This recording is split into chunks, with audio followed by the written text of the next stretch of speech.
Thank you right now. All right, welcome everyone to a meeting of our Webster County Planning and Zoning Board. Do a few things first. We're gonna have our roll call. Margot Knipple, I am here. Tyler Lane. Here. Laura Kelly. Here. Gary Nelson. Here. Tommy Smith. Here. Tommy Coleman. Here. And Arlen Gorchowski. Here. Excellent.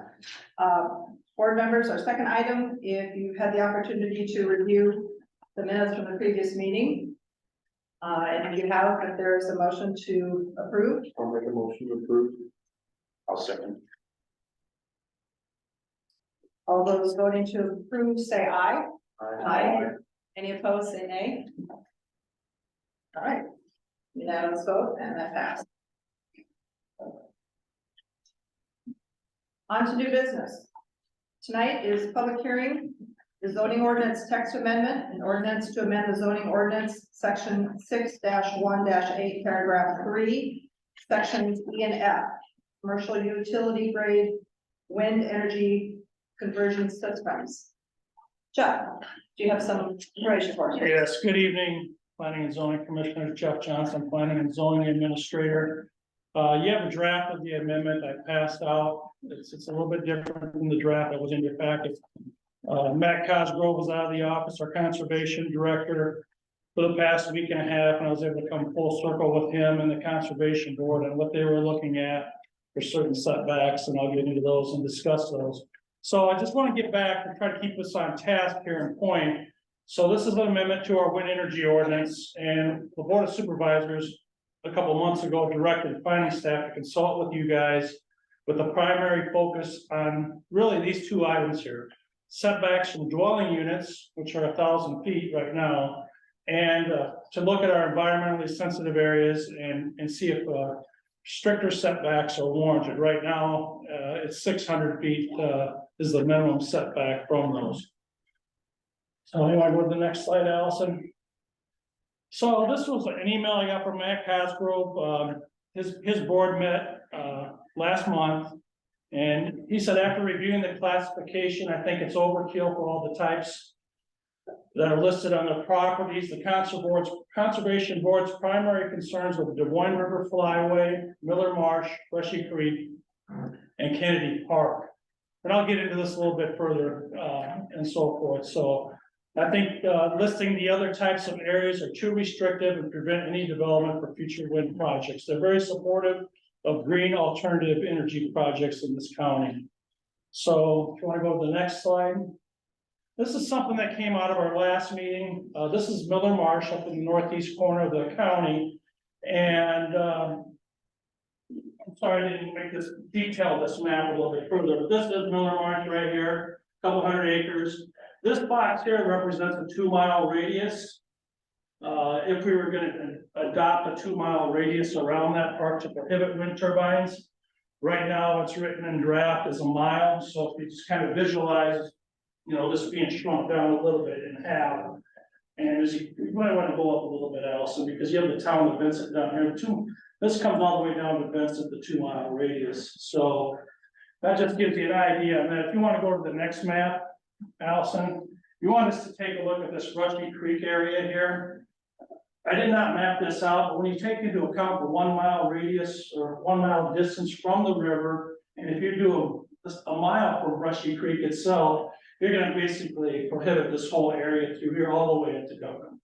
So, you know, that would keep that area somewhat protected. So based on what we're proposing, it'd be real difficult, you know, for a project to be constructed down there. So if you want to go on to the next slide here.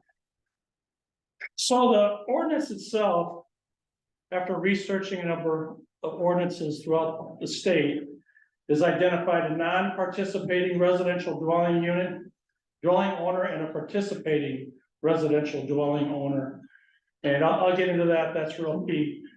And then coming out of the last meeting, we have a requirement that an emergency action plan be created so that they can share the company who's preparing the farm and share that plan with our emergency management officials, whether it be in these small towns, to make sure that we have the resources And, you know, to handle any type of emergency, whether it be a fire, an injury, or whatever it may be. We want to go on to the next slide. So just going through this ordinance amendment and what came out of here, what you'll see, what's underlined is what's being proposed, and what's crossed out is being crossed out. So from the property line and from the road right-of-way lines, the proposed setback would be 1.1 times the tower height. And this applies not only for wind turbines, but for meteorological towers, if they need a temp tower to gauge the wind for a year or two. So, okay, there we go. And so now getting into residential dwelling units. So if you have a participating residential dwelling unit owner that wants to participate in the project, it's 1/4 mile distance that turbine has to be. And anybody that decides not to participate, the proposed turbine would have to be 1 mile away. So if you want to blow that out, Allison. No, come back out. Yeah, there we go. So there is also a caveat here that the Board of Adjustment may reduce that requirement for a turbine to be located less than 1/4 mile for a participating residential dwelling order, but not less than 1,000 feet, which is our current requirement. So what we're trying to do is strike that balance between the energy companies and the dwelling owners, the residences that are out there, and the environment. So as we go down here and talk about our natural parks, conservation areas, and so forth, as discussed earlier, the Conservation Board wants to protect the Des Moines River Flyway, Miller Marsh, Brushy Creek, and Kennedy Park. So I identified a number of other areas here: Carlson Recreation Area, Lizard Creek Wildlife Management Area, Woodman Hollow State Preserve, etc. If you want to kind of skip to the next slide, Allison. We'll come back to this slide. This is a map of the conservation areas that is in the text amendment, and identifies some of these areas such as ponds, marshes, natural parks, prairies, sanctuaries, etc.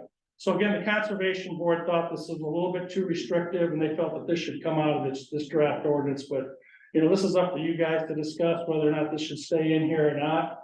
It just offers further protections on some of our natural areas that are out there. Go back to the next slide. Go back to the previous slide. There we go.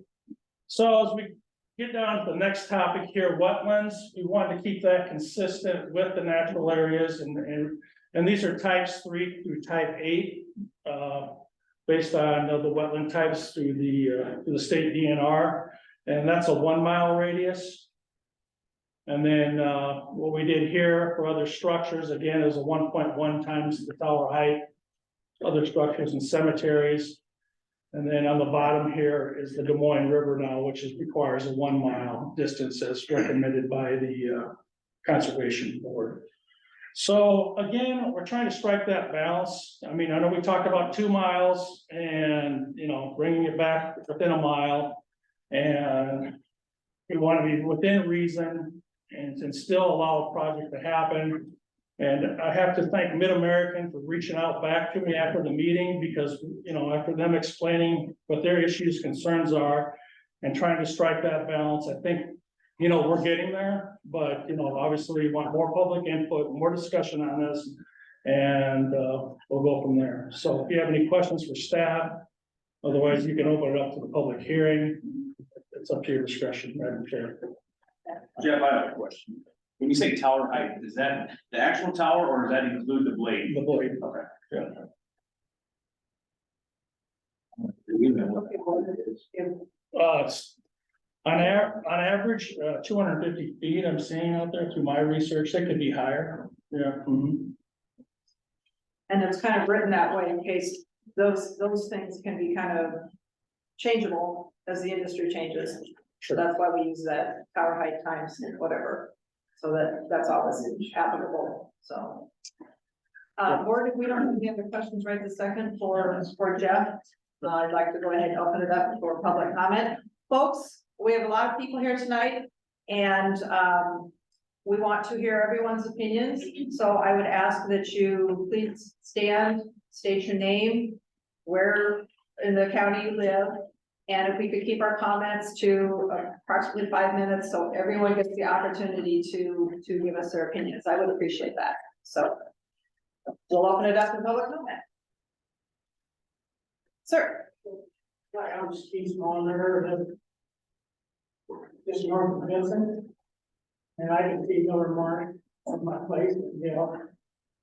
I just noticed on the previous thing, no remark was not there.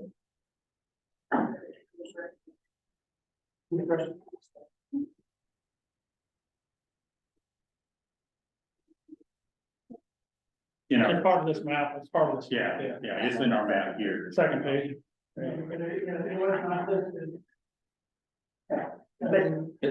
But it is included in there. So, all right, okay, thank you. Anyone else like to make comment? Go ahead. Where I live southeast of Badger. I guess my question is today, is that proposal that we saw on that, is that you guys are voting or asking about, or has it completely open?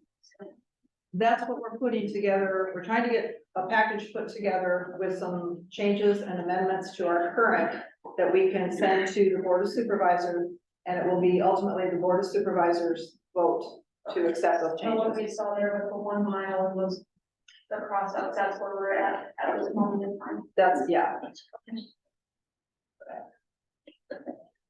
Yes, sir. Tom Wilworth, north of this also, so the prior one was 600 foot dwellings, and you're going 2.5 9. Is that right? Of the tower? Jeff, go ahead. Yeah, so when an energy company does a project, they have to sign up landowners or homeowners, and those people that sign up are participating. Those people that do not want to sign up are non-participating. So if you're non-participating, the ordinance reads that windmill, any windmill has to be a mile from your house.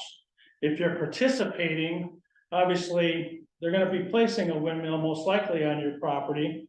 And that distance, as proposed, is 1/4 mile. However, that distance can be reduced down to the current requirement of 1,000 feet. That would have to be worked out with that homeowner and that company, and with an agreement. So you may have a homeowner that says, no, I really want that to be 1/4 mile from my house and so forth. So that's why there's some flexibility there. So 600 went to 2.5 times speed. 300 foot. well, yeah, the 600 was never, the 600 was never there. It was always 1,000 feet. It was always 1,000 feet. Yeah, 1,000 feet. You may be getting the 600 foot as I see it referenced in the text. There's a 600 foot requirement for wetlands. Yeah, I don't see 600 feet really. And wildlife management areas, state recreation areas and parks. So, Yeah. Yeah. Yes, Appreciate the opportunity to make a few brief comments. My name is Bob Van Dees, and I live 2 miles west of the city of Van Dees Supply Company. I've got some land north of Blairsburg. There's 8 windmills on that property, and worked out fine, there's not been a problem at all. We've had these windmills for 19 years. They're very good job, like I said, each windmill has paid over $76,000 in the 19-year period. It's pretty easy income. We've got 2 large windmills down by Ellsworth that supply energy to the city of Ellsworth. These windmills have been in operation for 11 years. They pay $6,000 each year. In the past 11 years, they paid me $132,000. They caused no problems. Check in the mail each year has been a very good deal, I think. Signed up some land in Webster County to have windmill on land I own. I'm concerned about the recent proposal of being 1,000, or being a mile away from non-participants land that's pretty long distance. I think if the zoning board approves this 1 mile, distance requirement, they gotta kill the wind project for Webster County. And that result will be the land owners who want to participate will not participate. And Webster County will not get the, real estate tax benefit, from the windmills. I just think 1,000 or 1 mile is, too far away, and I think it'll just kill the project. Thank you. Yes, sir. My name is Dan Larson. I want to comment on that. Speaker. Sir, do you have any where you live? Oh, I don't. Okay, an example. Those of us that have to live around them, we don't want them, we don't want to look at them, we don't want to listen to them. It's people that have these properties that don't live next to them. Sure, they're getting a check, but the rest of us have to suffer with looking at them, listening to them, and other issues like. Thank you. My name is Steve Slade, and I live next to Marion, Harrison Avenue. I have friends that have windmills on their property, and they've signed off on them, and they regret every minute of it. Because of the noise, the wildlife effect it has on the birds, and the animal, the farm animals. And so the mile seems very reasonable to people that don't have the benefit of owning property away from these criminals. Yeah. Thank you.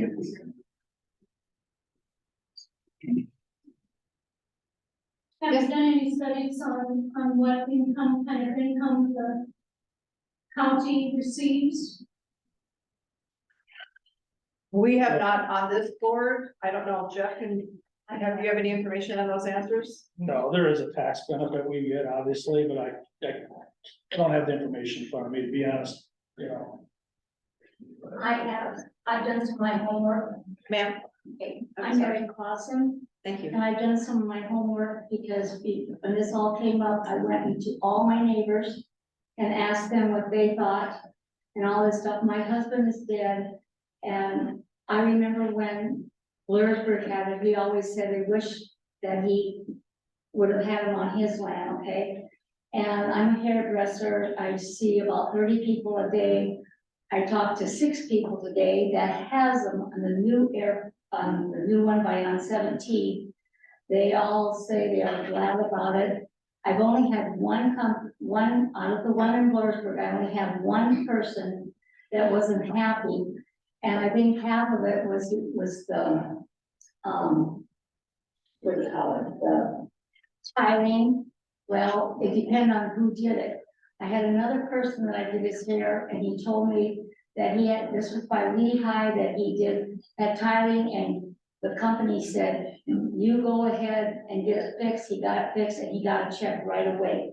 What it's going to do, and I did my homework. My sister lives in California. Before I even thought about it, she is a very good businesswoman, and I talked to her, and I talked to other businessmen. What it's going to do for our annual payment, landowner family payment, I mean, for average tax thing, is $1,850,000, that it will help Webster County. Now, my grandfather in Jewel, Iowa, Cameron from Cameron, they started electricity, and I remember him talking about how people hated electricity coming. Well, look how much electricity came, because they first had gas, the gas, the light and the lamp. I think we need to think, and I talked to people that are, the gunman people that hunts around the Blurrsburg area. I said, do you ever see any dead birds? They say no. And I do about 9 of their hairs that tells me yes or no. It's not like something I just threw out the air. I've done my homework on this thing. You don't have to sign up, but if you want to sign up, it's your own thing. I went to every one of my neighbors personally and asked them what they thought, because I'm a good neighbor, I'm not a bad neighbor. And I think that we need to be open-minded. You don't have to do it if you don't want it. But if you want it, and we see the progress, You see the dollars and cents, you gotta put the A's and B's together to see what works out. That's it. Thank you. Sir? Sorry. So his hand went up, so. My name is Joe Crowley, I'm a representative from Energy. We're a renewable company who has a project that's being developed in this area. We signed about 21,000 acres of land, and people completely voluntarily will want to be part of this project. They've read through the leases, they understand what they could possibly be getting or not. Our main concerns come from the setbacks that come from the non-participating residential dwelling units. Largely because, let's say, this Boston up there in the front, you want to host a turbine. If there is a non-participating resident within or close to her property, it can take out 2,000 acres worth of buildable area.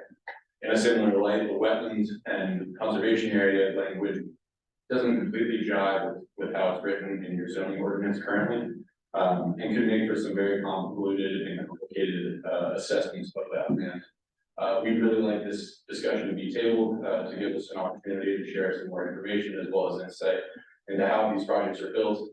We work diligently with the IDNR along with the state's Army Corps of Engineers to make sure that these turbines are being sited responsibly and safe. And we can show you how and why we do it the way we do. But these current setbacks that are being proposed would ultimately prohibit development in the area, and we're adamantly opposed to that because of the massive landowner benefits in terms of payments that go out to individual landowners, as well as the tax benefits that would be available to the county from these kinds of projects.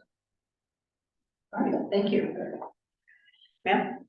Thank you. I agree with you. I think there's two things on the table here. Your research is probably solid. The people that own land that can be participating or choose to participate or not, it is a financial benefit for them. But I think some of the people here, we don't have that option.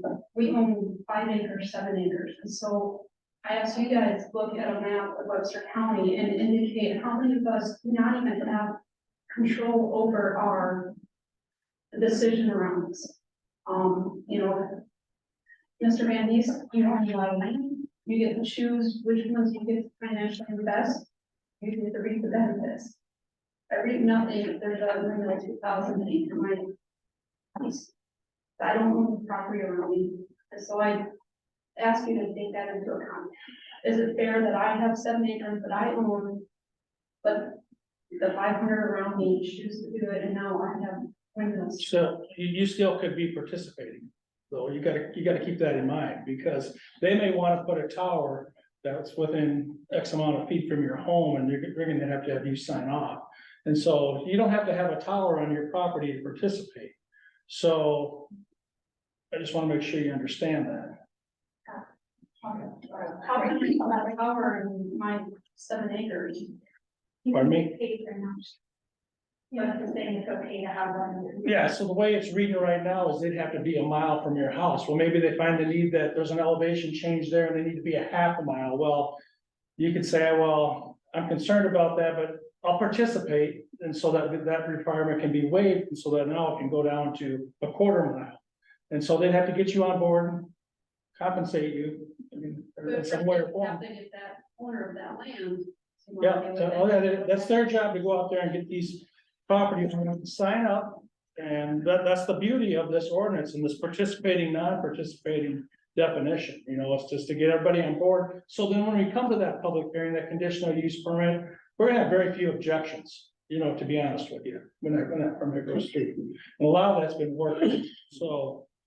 I like the idea. A lot of counties have, you know, a lot of counties adopted this model ordinance back in 2008, 2009. And you're gonna see a lot of them have changed it. A lot of them have changed, and I don't think what we're proposing here tonight is being too strict to any energy company. You're gonna see that, you know, based on our research and some of the literature out there, a lot of the counties have the same setbacks. They're doing wind projects, you know, with whatever it is, half a mile. So. Yeah, and it's their job, these companies, if they really want a project, and I'm supportive of it. You know, to work with these property owners, it's very important that they work with those landowners, because by the end of the day, you have to live with it. So. Yes, ma'am. I'm Mary Larson, and I live on 120th Street, Dunsmere. And there is a public hunting area right a mile to the east of us, and west of us, excuse me. We live between Miller Marsh and that other hunting ground, and I did not see that hunting area. It's a they use it. It was given to the county for hunting. And so I did not see that on. I believe that's a cell term, is that what cell? Yes. It's on there. So is that, It is on there. so it'd have to be further away from that part of it. I don't know, it's how that is working out. Well, that's what the draft ordinance you have in front of me, it lists all these properties, and again, like I said, we have this email from the conservation director and their board, really just to focus on Miller Marsh, the Des Moines River Flyway, Brushy Creek, and Kennedy Park only. You also have to keep in mind, we have, as we get up to Badger Road, I believe it sounds like they're trying to do a project or work a project. You're gonna have the airport overlay zone in play, which is really gonna prohibit some of the construction of any of these towers due to their height and, in terms of the runway. Do we have that approach. overlay anywhere? We can- Should be able to. we should be able to pull that up, yeah. Anyway, Ma'am, did that answer? Airport thing. The planes make their final, when they're coming down into the airport, they make the final ascent over to our house sometimes. So if there were, windmill or wind turbines up, then I would think that would be detrimental to the airplanes that are coming in. And that's one of the things within the permit that has to be addressed is the FAA and any requirements, any overlays and things like that. They do address that when they're citing, so. And they can come anywhere in the section where we live. We see them above our house. They- yep, there it is, right there. Good. Hopefully we'll get here in just a moment.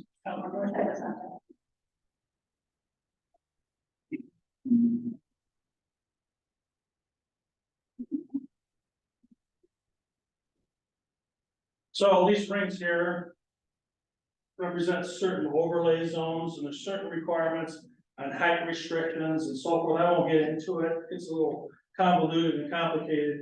But what would have to happen, if they were gonna go ahead and propose something in here, they would have to go ahead and comply with that ordinance requirement. We would consult and make sure that the FAA signs off on that, and the airport director, Rhonda, is okay with that.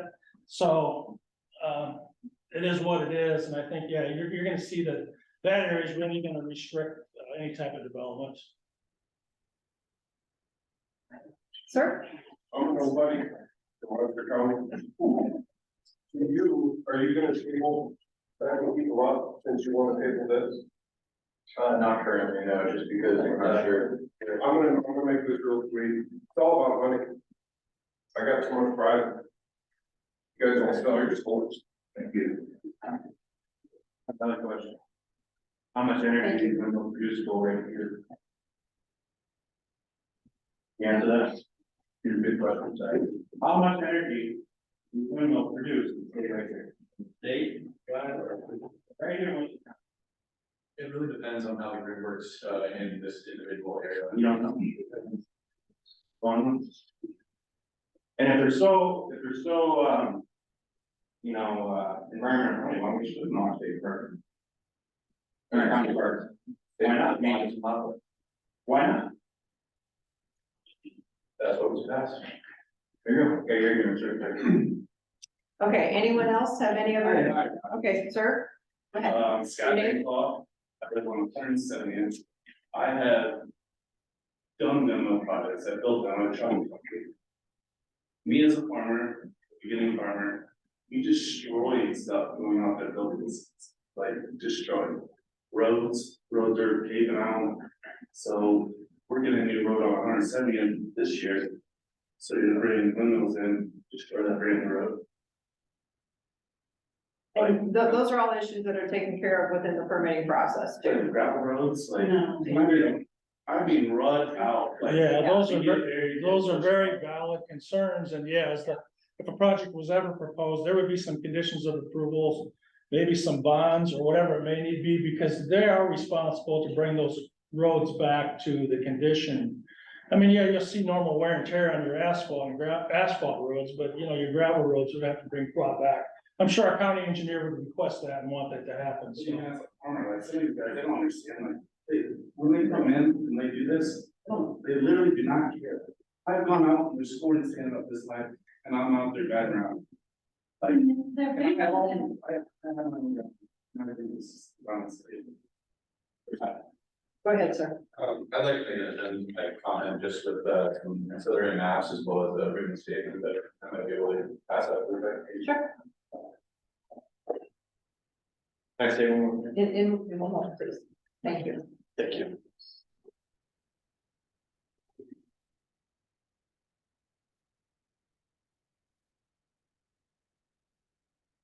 Is this the same, this was what was emailed to us? Yeah, that's Okay. Did you forward this to- Yeah. Okay, yeah. I'm thinking that, yeah. I think most of us on board, did you have, everyone have a chance to review this email? Right, you did, okay. Thank you very much. Thank you. There was another comment, sir? Yes, I live just north of the solar panel plant that they just put in, and pertaining to the roads. That, whatever, 9 months, a year they put that in, me and Mary got dust out. They took care of everybody else's road, but every morning when I got off work, I'd have 9 semis come by and dust me off.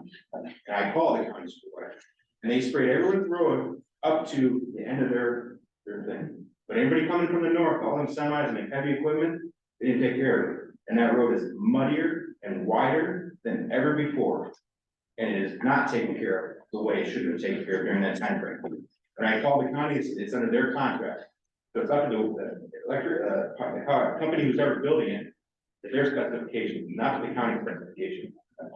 Drive Hampton Avenue, and you can tell exactly where they sprayed it, they dumped water on it, and you can tell right where the county took over. It's different material even down, more clay, it's not treated the same. Have you talked to Mr. Joel, the county engineer, directly? Your concerns are valid. My recommendation is to have a meeting with I him. called Keith Nichols. I would talk to the county engineer, set up a meeting if you want me to get your name and phone number at the end of the meeting. Fine, I've talked to you before, I live just south of that Yeah. county shed, I talked to guys in the greater south, I talked to guys. I mean, yeah, you shouldn't have to put up with that, but that falls under his purview. I wish I had an answer for you on that, but I don't, so. Yeah, and then the people they had to bring in that built that thing. Yeah. They were not very friendly people. They cut you off, they're driving to work and you have a car coming on a trailer from across the middle of the road, they like to own the property. They pulled up from me and my wife 2 or 3 times, I had to slam on my brakes. You know, and you get out and you try to address the guy and he's cussing you out and swearing at you. And you go talk to the people that, what was it? And you know the name of the company that did it, they're like, Black, oh, they're not under our contract, they're subcontractors. That's what I get told. I'm sure that would be frustrating. Yeah. That's Definitely. Sir, My name is Nick White, I'm not from Webster County, I'm from Des Moines area, Constantine County, or Constantine County, but I lead an organization called Iowa Conservative Energy Forum. Last I crossed paths here was supporting the Holiday Creek Solar Project. It's been a while. I too think there it is worth tabling this discussion to have further conversation. For instance, on the residential dwelling setback, there are actually only 2 counties in the entire state of Iowa that have these extreme setbacks from non-participating dwelling. Madison County with, I think 1.5 miles, and Monroe County with, over 10,000 feet. And both of those were designed to ban projects for the development in the county. I don't think that this is particularly objective of the county, but as this ordinance is written, in my experience working across the state, it would be a ban on future development may impact, existing improvements to existing projects. There's balance to construct for sure. I'm happy to share kind of a database of ordinances that we have across the state, and the resources as well. I'll follow up with Jeff to provide any help I can for local here. That this conversation continue in a diligent way. all right, thank you. Thank you. Sir, You say table, that is the corporate, and the book plan is on here, just gonna be public info. need to discontinue that. Private vehicles, or is it gonna be the same type of thing? For more stakeholders and public input will be. For.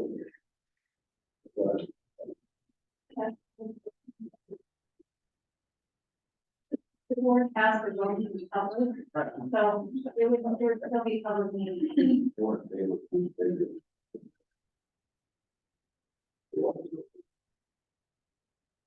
All right, do we have any other additional public comments? Sir? Yeah, my name is Matt Ott with Mid-American Energy. So we have a couple different interests in the county. We obviously have a long relationship in this county with renewable energy, on the solar side and the wind side. We have 101, or excuse me, 170 turbines, in one river park, south of Fort Dodge. Approximately 8 years ago, we are considering a new project as well as initial development. I know there's, I think, got several thousand acres, underneath there right now, so nothing, definitive, I just, evaluating that possibility. So we do have, some interest, with our Lundgren, there is a possibility of wanting to repower that, changing out the nacelle, enlarging the blades. Putting in a new ordinance would essentially prohibit that ability to do that, so, by repowering those wind turbines, we get more energy production out of them, increase their useful life out of them, so we would want to see, maybe some exceptions for that project. Again, that's the new wind turbine, even though we marched their, the blades on that. As far as new development, that 1 mile setback, I would echo, it's essentially a ban on, development of wind projects in the county. It's not possible. I don't know. I was out for the last couple of weeks, in my stead when my colleague sent a letter. I don't know if it reads to the board. It provided a map as well.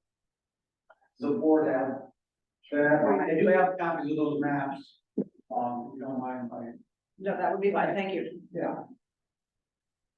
So what we did is we took our Yeah. Third Lundgren Park, and we applied the 1/4 mile setback to any participating houses.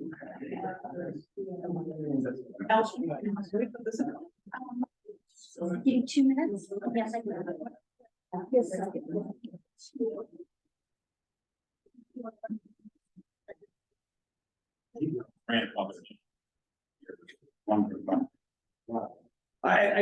No, they wouldn't be grandfathered. I mean, they would be legal non-conforming. So as they sit, yes, if we wanted to repower them, increase the height, we would have to, assuming there's a variance process, we would have to do that, but essentially we wouldn't be just. What do you mean by repower? So, it could be a handful of different things, but changing out the generating unit and the cell on the top, and or increasing the blades length. We would, remove the old ones and put longer blades on them. So the height, wouldn't necessarily meet the setbacks that are being proposed. Obviously, increasing the height, increases the setback. Excuse me, folks. Everyone, let's be respectful of the gentleman who's talking. I do have a question for you, sir. When this was put into place, is the repowering process, is that something that you envisioned at the time, or is that something that No, has come about? it's something that's in the last few years that we've been able to do at several of our projects. Okay, Nothing, something that we're evaluating, but nothing definitive here. Well, we obviously want to keep that option available to us, because it helps us obviously increase, production, which means we don't have to put up as many new wind turbines.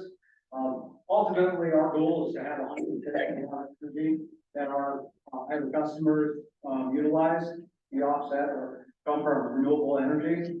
So in 2021, that was 88.5%. Highway is the leader of wind energy. We want to continue to be that way. Provides multiple benefits. Some of the questions on how much the county receives, roughly about 2 million annually. Was fully assessed, which I believe is now just fully assessed. We have landowner payments, roughly $1 million annually from that project. So significant contributions directly to participants into the county. There's ancillary benefits, this helps keep our rates low. We're only the 8th lowest, in the nation, which does a lot of things, so it attracts new businesses. Rates are low, consistent, rarely go in for a rate increase. We don't usually go in to ask for increases on our rates. That attracts businesses to, whether it's here locally, to the business park, or elsewhere in the state. So that's new jobs for our islands, and for the county. It's also attracting those businesses that want to be able to take advantage of our green advantage numbers without making investments themselves. Just by using the electricity they buy from us, we can recognize that 88.5% green of itself. Where businesses are going to be looking at California and other places, they choose to come to Iowa for those renewable green attributes. So a lot of benefits to wind. Obviously, I understand the concern with wind as well, but there are a lot of benefits. So kind of back to the map, just what I handed out.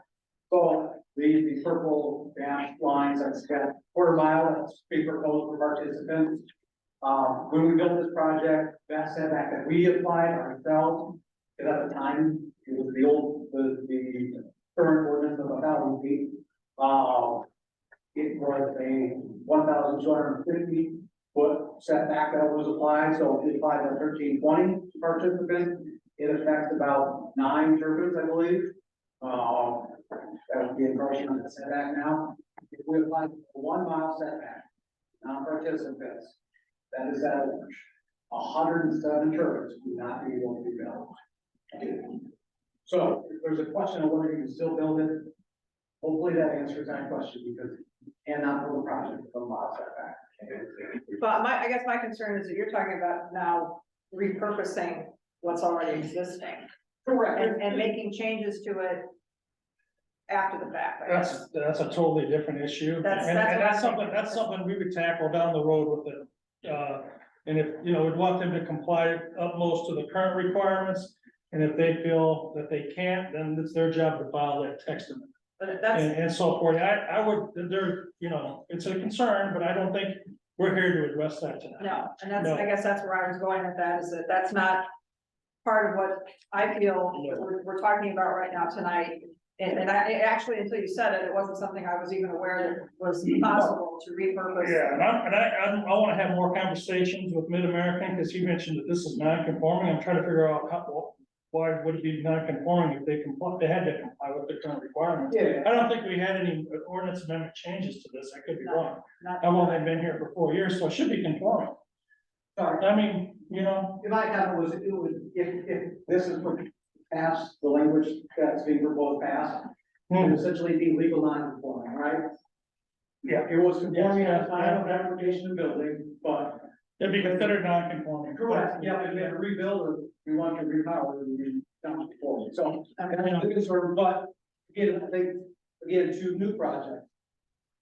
There's no place within that ordinance that could build any turbines. So it's a serious concern. It's not, it's not hypothetical, it's. Well, again, this ordinance amendment protects the non-participating owner. Really, you're gonna see nothing much and has more stricter requirements from our, some of those more sensitive areas, but that's really the gist of it, so it's, yeah. Go ahead. As a taxpayer who owns an acreage, our house, I would foresee if anybody wanted to buy our house down the road, our land value would go down, because I have talked to many people and they don't want them around their home because their land values will go down and nobody's gonna wanna buy your home close to a wind turbine. Okay, sir? Bill Hoover, I farm just on the north side of Russian Creek. I have one question on the mile setback. Does DNR have something to do with that 1 mile? Or they're next to Russian Creek as far as, you know, that being the, Going all the way going down. all the way to Duncan with that, you know? Yeah, or is that your zoning committee? That's what we're proposing. Okay. That's what we're proposing. That's what came out of the conservation board. Yeah, Matt Cosgrove kind of gave us In recommendation. reference to this lady's, statement there, we have 3 windmills and a tower on a farm north of us, we farm and we sold the acreage off of that last fall.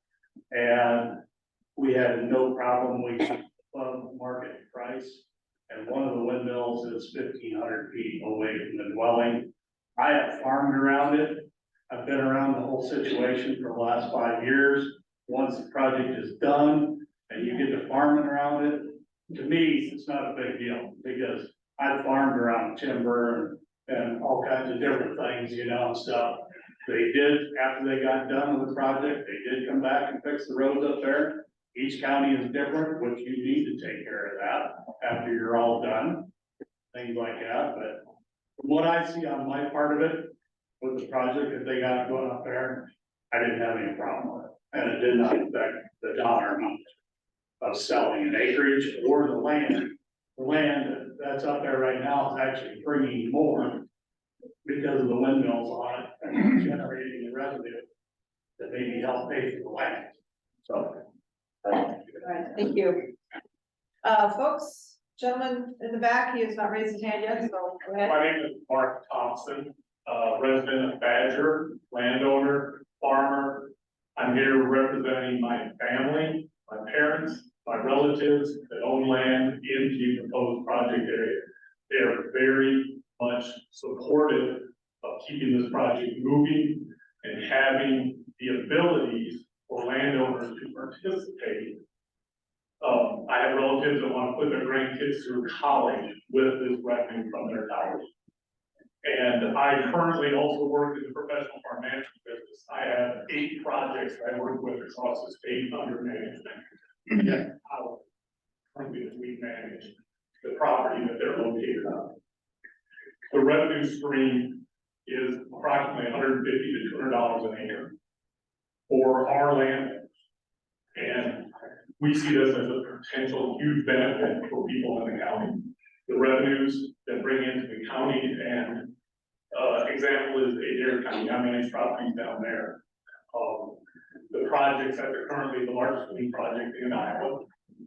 And what they have done down there and how they've increased the conditions of the roads. When I started working down there, half the roads were dirt. Not gravel, not anything, just dirt. Now they're crushed rock, it's beautiful. You can move farming equipment, you can haul the rain. All my operators down there, they love it. I have a property in Grundy County that has a farm. 2 building sites that are less than a half a mile from the tower on their farm. No complaints, no sound problems. When we work with Mid-American, if there's a sound issue on that tower, it is not working correctly and needs to be repaired. They fix them, they're quiet. If you've never been around them, go and stop, and there all you hear is the spoof. Several people here have been part of it. We've shown them how to work it. I think this is something we need to be progressive in the county. If we're going to be restrictive and drive out other industry out of this county, we can be lost in the dust. We need to stay on the forefront. Things change, technology changes. We need to move forward. And I'm a resident of this county, and I'm very supportive. All right, thank you. Thank you very much. Anyone else, or shall we be wrapping up our public comments soon? Mr. Schmalmer? Yes. Steve Smolder again. We own land in Webster and Humboldt County. We also own land in Madison. They just refer to. Department in Madison County originally said that non-participating landowners should have at least a mile and a half. Because of the health reasons involved with wind turbines. they got down to a mile. I have not spoken to any person in Madison County that are not satisfied with this proposal and it worked well. I say that this proposal you have here should not be tabled and should be adopted. All right, thank you, sir. You're new to the party, so absolutely, your name and where you live, please. Kevin Stone, live down by the Albert Park, and I'll make this really short. I agree with everything with Mark Thompson. I agree with everything he just said. So I'll keep it short. You get it, put it out on the. All right. Nancy Schauberger from Vincent, and, my husband is the first one that brought up anything about health concerns with with turbines. I emailed all of you, board members about health concerns, and I guess you just Google it. Health concerns and wind turbines, and there's a whole list of problems. Perhaps the mile distance would, alleviate that, but too close would, does cause problems. And the people in Madison County said they lost their bird migration once the turbines started rotating. We have geese that land on our pasture. We're near the marsh, but we have geese, we have cranes, all sorts of wildlife. Bald eagles. Yes, we I've have had 3 lots. bald eagles. in Maine. Yes, we have lots of bald eagles, and they'll all leave if the turbines come. And I have also had petitions that are signed by over 100 people in Webster County that are opposed to this, and you can keep these. All right. Jeff, Yes. I would like to go ahead. Is that part of the record? Yep, thank you. I'm gonna make copies, and then I have some more that we think I'm gonna make copies, and then I'll send All them right. to you. Thank you. Okay, so we understand that, Jeff? Yes. Copies, and they will be sent, so we can also get those entered into the record. So, thank you for that. Yes, sir. Yeah, I'll be brief, I didn't get to touch on everything, so, just, in one point, I did want to mention, Madison County did pass a very restrictive ordinance that, was mentioned before. No wind projects have been built under that, so, I want to point that out, that it is a ban on wind turbines, so. But again, to my other point I wanted to make, on the proposed ordinance, the wetlands that are being proposed, there's a couple issues with that, very large swath of different wetland types that could potentially just pick up different areas that aren't necessarily what the county would want to be evaluating.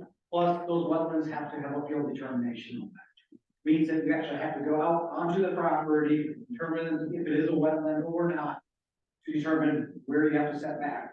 So if I don't own the property 1 mile from where I want to place it on my property, there's no way I can tell the county that I'm 1 mile away from any of those wetlands. There's absolutely no way to do that. It's a field requirement. You go shovel dig, you look at the wetland types, the water types, depending on what kind of wetlands, you're being asked to keep that back from. So it's just really not physically even possible to meet that requirement unless I guess the landowners are allowed to be on their. So in my opinion, after doing a lot of planning, not only here in Minnesota and Florida, that an environmental impact study should be done for their project area. And I think Mid-America would be the first company to say we would do that voluntarily. And that would be to go ahead and go out and identify all those types of wetlands, delineate those ones that are important, the class 3 or 5, or 6 or 7 or 8. And which are noted here, and what's, we're not proposing any change to that except further separation from those. And there's not a lot of sensitive wetlands in Webster County as opposed to some of the other counties. So I think Mid-America would be good stewards and they wouldn't balk at doing that. I would think they would do that. So, I mean, I wouldn't see why they wouldn't do something like that. That should not be a hindrance for them to do an environmental impact report. They've done it elsewhere, I'm sure, so. Yes, we do a lot of different environmental reports, a lot more than being asked for that. But again, to that point, we cannot determine if it is a wetland, so we actually get out there. So if I own property over here, and I want to place a turbine here, I have to go a mile out, in every direction. If I do not own that property, I cannot physically go out, determine if it's a wetland that meets those requirements. That's why I'm saying it's not physically possible. I guess what I'm gonna just end by saying, I would very much encourage the board to table this. I would gladly bring in additional experts, our environmental services team, to explain it probably more eloquently than I can do that. But I assure you that we take environmental respect, one of our core principles, something that we take into account for every one of our projects. Why I think we cannot, it's not possible. I don't believe that you can't physically go out to a property, we don't know, determine if it's a wetland, those types. If they're gonna do a project, they're gonna do the work. Oh, yeah. Can I ask a question? Just a quick question for you. Would you be opposed at that point to trying to go speak to those non-participating? Because I keep hearing participating, but I'm not hearing the part where you could potentially go out and speak to the non-participating. Yeah, I'm not saying we couldn't, it's just, unless they actually allow us onto their property to actually do that determination. If one person tells me no, then I know I'm a mile back from the entire property because I can't determine if there's a wetland. There are snapshots in time that you can look at as far as wetlands, but again, it's a snapshot in time, it could be years ago. Those areas could be now piled, all that wetlands, that water flows away. It's now farmable area that's no longer a wetland. So again, it requires us to have that presence there. And yes, if that was a requirement, assuming that the ordinance is, remotely workable, and that was the issue, yes, we would try to make that step, but again, we can't obviously force the landowner to allow us onto the property. Yes. I think that an independent, an independent, entity doing an environmental impact would be, the best, instead of depending on a company who wants to put turbines there. I think an independent company would be perfect. Is that what you use? Is that what you use as an independent? Yeah, so we hire third-party consultants, these are consultants, that also does work for the federal government. So it's not like we are paying them to tell us what you want to see or what we want to see. These are consultants, West, I can't come, yeah, Santec, these are companies that work for the federal government that help that do a lot of the reporting and, studying for them, so, it's not a fly-by-night kind of operation, it's very much the opposite. Okay, we've got about 3 minutes left here, then I'd like to close public comments if we could, so certainly. My name is Mike. I was cleaning up a hole a few years ago, and the setback then was 4 miles. It's setback all the way down. Well, that's the principal structure on the property. Well, it's a structure on the property, it'd be 1.1 times the height of the turbine Yeah. itself. So it'd be less than a mile. Yeah, So probably, like it's 5 not, tall building. Yeah. Within 5 miles, within a mile. yes, this protects, Residents, and there'll be no fuss about that. If there's any fuss about wind, I'm sure. that's the way So I it's. guess the question is about on the leases. Sir. Yeah. I just called on the gentleman back, sorry. Hey, everyone, my name is Dan Litchfield, I'm also with Energy. Thanks so much for letting us be a part of the great conversation tonight. I just wanted to make a couple of good points that I think bear repeating. So we came to Webster County about a year ago to explore the potential for wind development and really got an enthusiastic response from some of the landowners that you've heard tonight. We also, at a desktop level, looks like it's a good place for wind as far as environmental and other features. But we've got a lot of homework to do, and we will do that. The county, I understand, is concerned about environmentally sensitive areas. We are too. There's federal legislation we have to comply with. Migratory bird treaty act, endangered species act, all of the global. So there's a 2-year process of field studies with scientists to characterize the use of the project area. So that's how we go about developing our projects. Very site specific, slapping a 1 mile setback on things is more of a sledgehammer.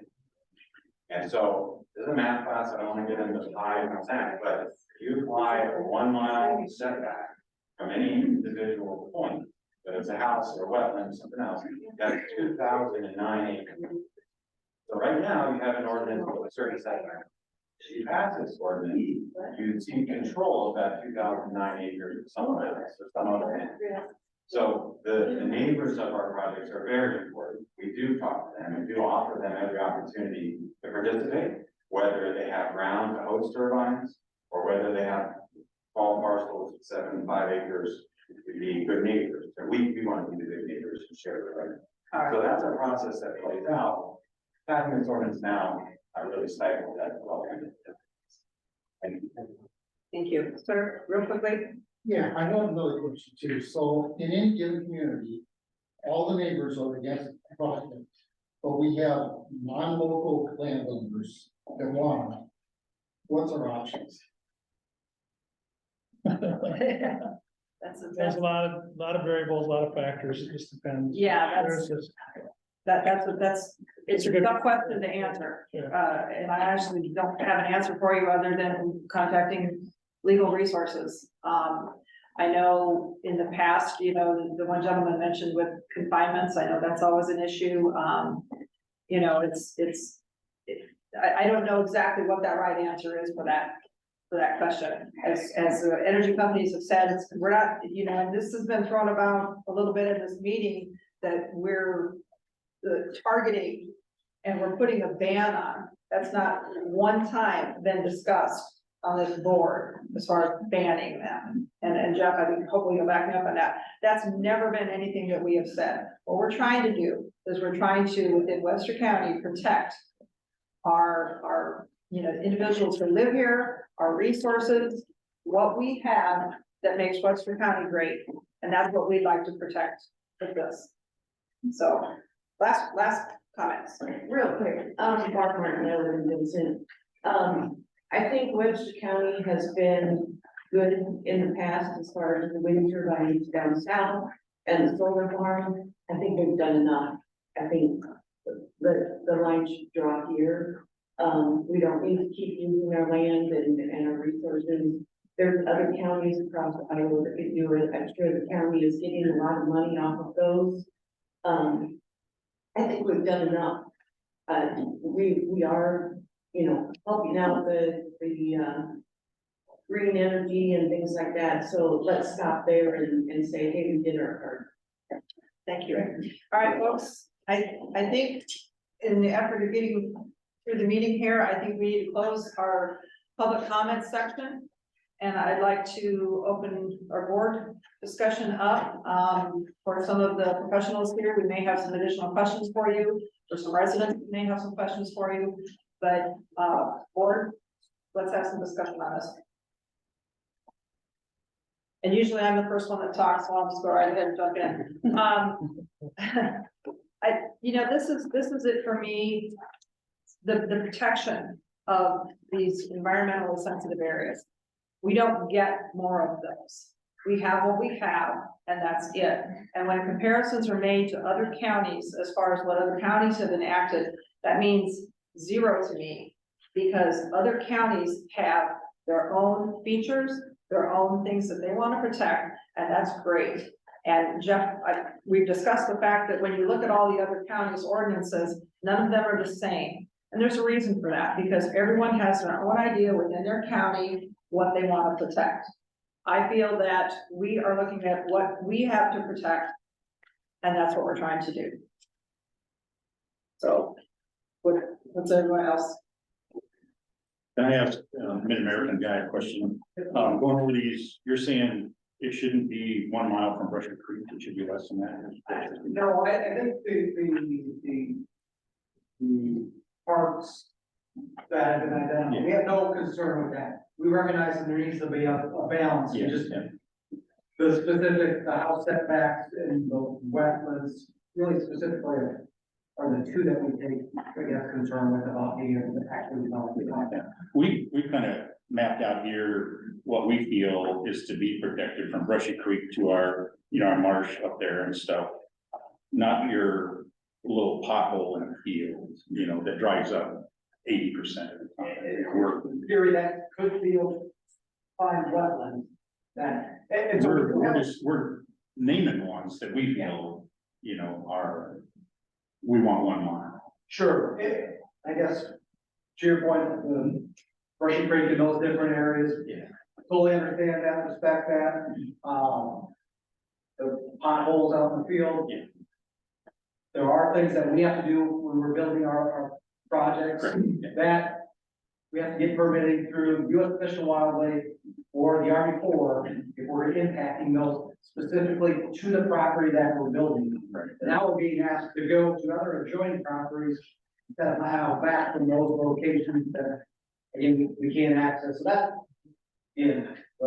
that, the U.S. officials are the wetlands, that setback in the house are really the two that we take great concern with, I guess. The question once was described about, do we keep away from CRP? And my comment on that is CRP does move around, where wetlands, and we're, describing large ones here that, have a lot of wildlife, where I don't consider the small potholes able to sustain wildlife and we'll deal with that. Anything, the potential for someplace, Jeff and I talked briefly about the Lizard Creek Wildlife Management Area, just because I drive by it every day. A lot of people don't necessarily know that it's there, but it is a wildlife area. And that's different from just a slough area in the field. We have that in one of our fields, we have a slough area. Obviously, the slough area would not, to me, be something, it's not gonna draw people in, it's not gonna draw recreation, that type of thing. But these other named areas that have the potential for, recreation. The other thing is that our supervisors have asked us numerous times to come up with more areas within the county for housing developments and things like that. And a lot of those types of areas are the ones that you could potentially see for building.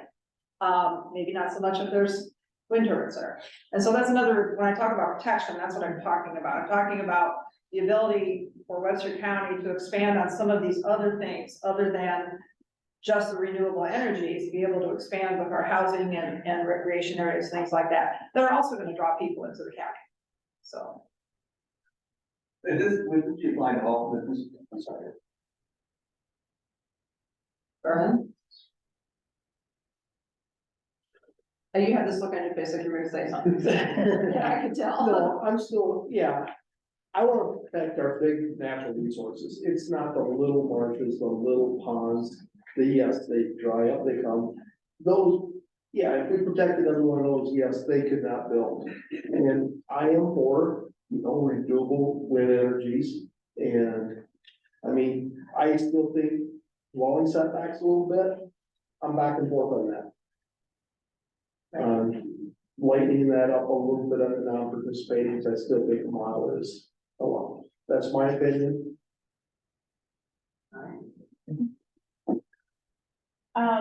So question for INOD and Mid-America. So I've heard a lot from both of you about the issue of participating versus non-participating and how basically this would take you out of those projects. I think basically it's going to require a lot more footwork on your guys' parts, because you would have to go and do the work with the non-participating people, and potentially you would have to compensate them in some way to potentially get them to participate in your project. And I personally do not have a problem with that, because I think if they're personally impacted, they should be compensated in some way. So in order to make them participate, but it bothers me that I keep hearing you say, well, this takes us completely out of the game. Because like what Margot said, we're not saying that we want to ban these projects. We're just saying that we need to protect our residents also, whether they own 500 acres or they own 7. So I would just encourage you to be open-minded as well on the idea of participating versus non-participating, and potentially making those non-participating participating people.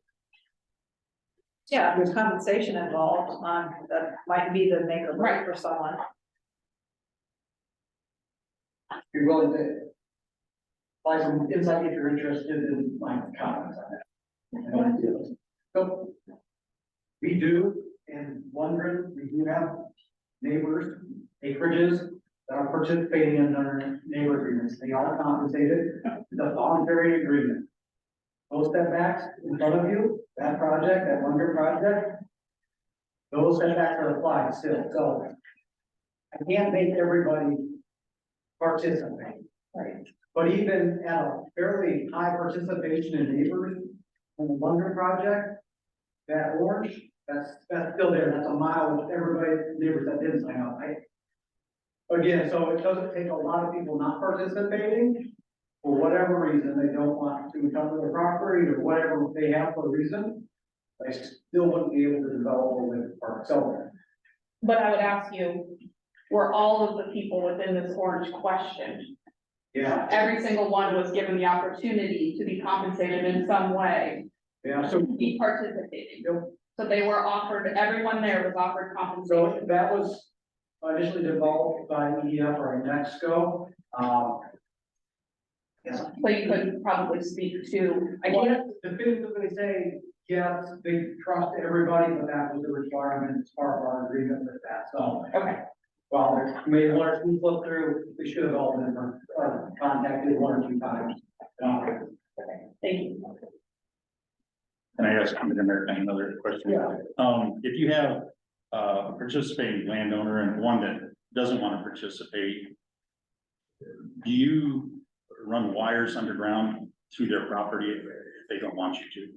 No, so we don't do any type of condemnation, anything like that. It's all 100% volunteer, so we can't build a project if we don't have a high participation. So projects we build at means majority of the community, I understand there are some trustee landowners, but there is still, you know, a lot of participating people that live in and amongst the project as well, so. Okay.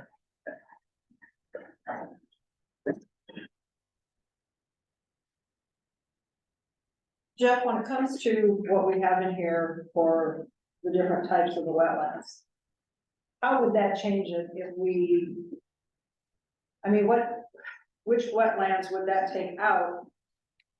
If that's identifying slough areas and potholes and that type of thing, if we took that out, what would we be identifying, and what would we be missing? If that makes sense. So we're gonna go back to this last slide here. I had a conversation with Matt Cosgrove, Conservation Director this morning. The way this ordinance reads, it reads class types 3, 4, and 5. Well,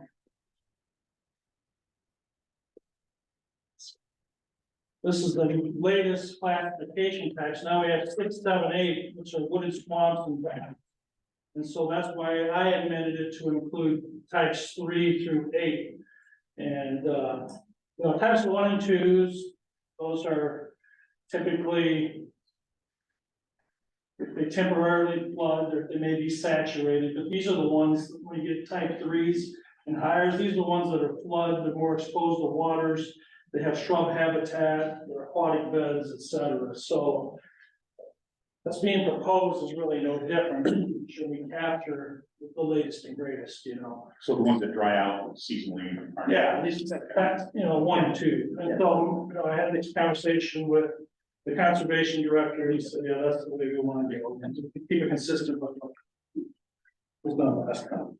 So, I mean, again, we're trying to strike this balance. That's, You know, and so, you know, if you think a mile distance from these, like, it's kind of falls back to that mile being the requirement for rivers and some of our sensitive lands. If you want to reduce wetlands down to half a mile, you know, just to, no, that's the flexibility we have. We can start talking about that, and, you know, maybe, you know, I get the non-participating property owner. I mean, they may not want to look at it.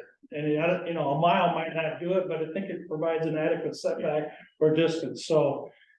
Things you have to talk about. I mean, I've had some discussion with the supervisors, and some of them mentioned possibly even reducing that down to a half a mile, but we haven't got there yet, so.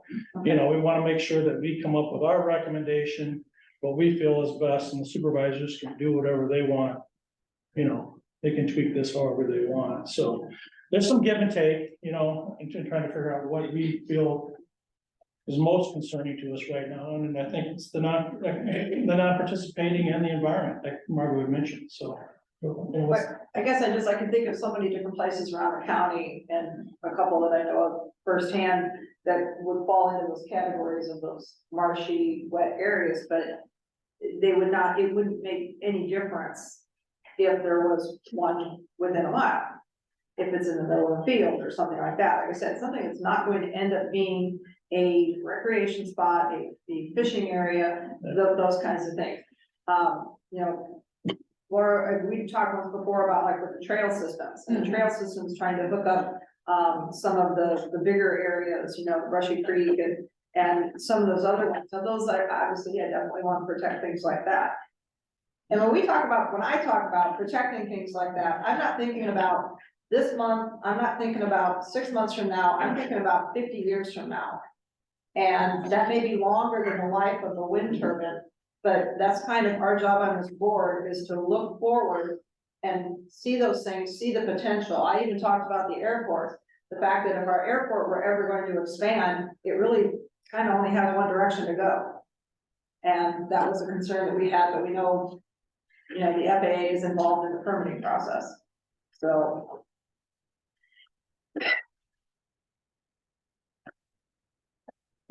American, so you said we're at 88.5% and trying to get towards 100. I assume you mean for the state of Iowa, not just Webster County. Yeah, all of our customers. Okay. This minimum, and I know that the energy level of Iowa grows and there is change that increases.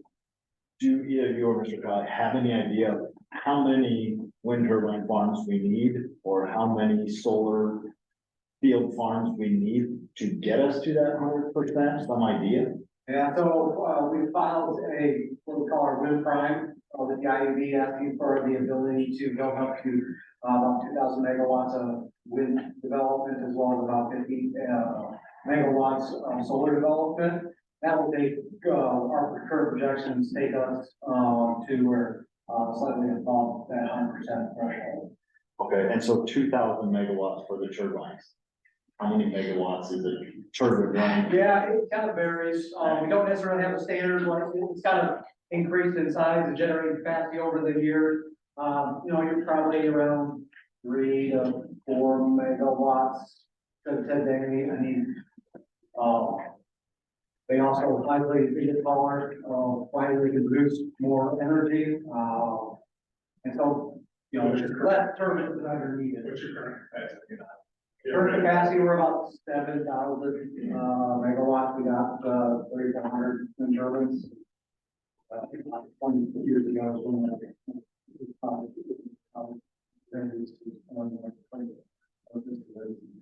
Okay, so basically we need to add 600 to 700 turbines throughout the state to get to that 2,000. So, yeah, and it won't be all, obviously, you know, here, one potential area that we're looking at, would be, you know, other counties. And either of you, or I don't know if you can talk about the projects you have going, do you have an idea of the size of what the farms you want to build in Webster County, or what you'd like to do, or is that not public knowledge? There's still really early stage in fact, these guys were, you know, I'm putting how much land we can get, and also the size of the turbine is a lot, that energy. See that technology is coming a long way, and we're rapidly increasing the size, the capacity of those turbines, so I can't do the turbine. Yeah, and then they're gonna get bigger. Not necessarily bigger, they could become more efficient, but it depends. And that 21,000 acres you have is across the state. 21,000 acres is just in Webster County. That's 32 sections long. That's right.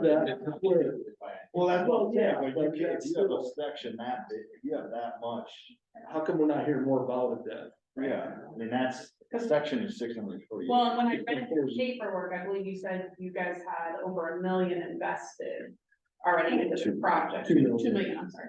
2 million invested into this project. So you're doing research on that whole 21,000 acres? It could be on that 21,000 acres, we're doing it throughout the entire, the majority of the county, and that includes a variety of costs, not just the studies, but also land campaigns, along with, you know, my position. regulatory. So is the bigger problem then with the wetlands in those areas eating into it, or is it more the non-participants? It's easy to do it, the non-participants, where we completely understand that you're completely voluntary based pieces, so we understand that. It's more that that land becomes ineligible because of these smaller wetlands that are, affecting 2,000 acres. And with the way that the grant language is written, it really prohibits us from developing a lot of that acreage that we've already secured. So your concern is the wetland? Wetlands and residential, wetland setbacks are our major concern. We understand, not participating, excuse me, we understand about that quarter for participating, and we wouldn't put it closer than that, even if that was there for participating residences. Conservation areas as well, completely understand that that's an important part of your state and your county, and it's something that we wouldn't want to mess with either way. Thank you. Yeah, thank you for your question. So I'd like to ask you the question that was posed by a member of the public. When is enough enough for Webster County specifically? Do you have turbines in every county in Iowa? No. Okay. What is that saturation point? I mean, and I asked that with the solar farms, what is that saturation point? We've got enough of these things here. It feels like we've done our part. And I understand your position. You're trying to cite a farm. Well, the folks that live here have to live here, and they have to live around that. So, both are valid concerns and valid arguments. But, from my position, I have to give the weight to the people that live here. Especially when there's no endpoint in sight. And that's, if there was an endpoint in sight, we're gonna do X more in your county, and that's it. That kind of gives a finite point to it. But I don't see that. And I don't know if either one of you can speak to that or not. I'm not sure that I can speak directly to the saturation question or where the limit is. I may be able to defer to my colleague, but it is one of those questions that it depends on what the land can maintain and how many turbines are feasible depending on setbacks, and the energy demand. But yeah, I would say a couple things. One is there was a new transmission line that's been proposed in the region, right around the solar project to the east, and that opens up new access to markets. So you've heard from many of your constituents here who want to harvest wind. So this opens up a new opportunity for them. And there's American cited their plan to get to 100%. That's based on current demand. What does the future hold? You talked about bringing more residents into the county. That's going to require more electricity, electric vehicles. There's other markets. And I kind of equated to what if Iowa said you're growing enough corn, that's done. No, it's an export commodity that can add value in your county. You can use the tax revenue that I understand there's an infrastructure program going on now to invest along the river, trails.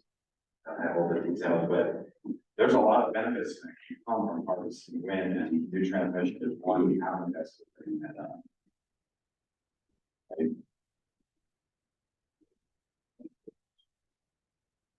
But that's the question that comes to us sometimes is, I mean, I don't know if there's anybody here from the project other than American individuals, in the southern part of the county. It's always that, when it's in your neighborhood, when it's coming to your backyard, that's when the concern happens. But when we're writing ordinances for the entire county. So, I'm not just looking at it from that little area over there, and, I'm looking at it as how does it affect the rest of the county too, so. I mean, one thing to add, I guess, to the question of how much is enough, right? I think the important part again is kind of letting those landowners that, I guess, or other companies that may want to build there, decide that, right? Again, we can't force people to have turbines.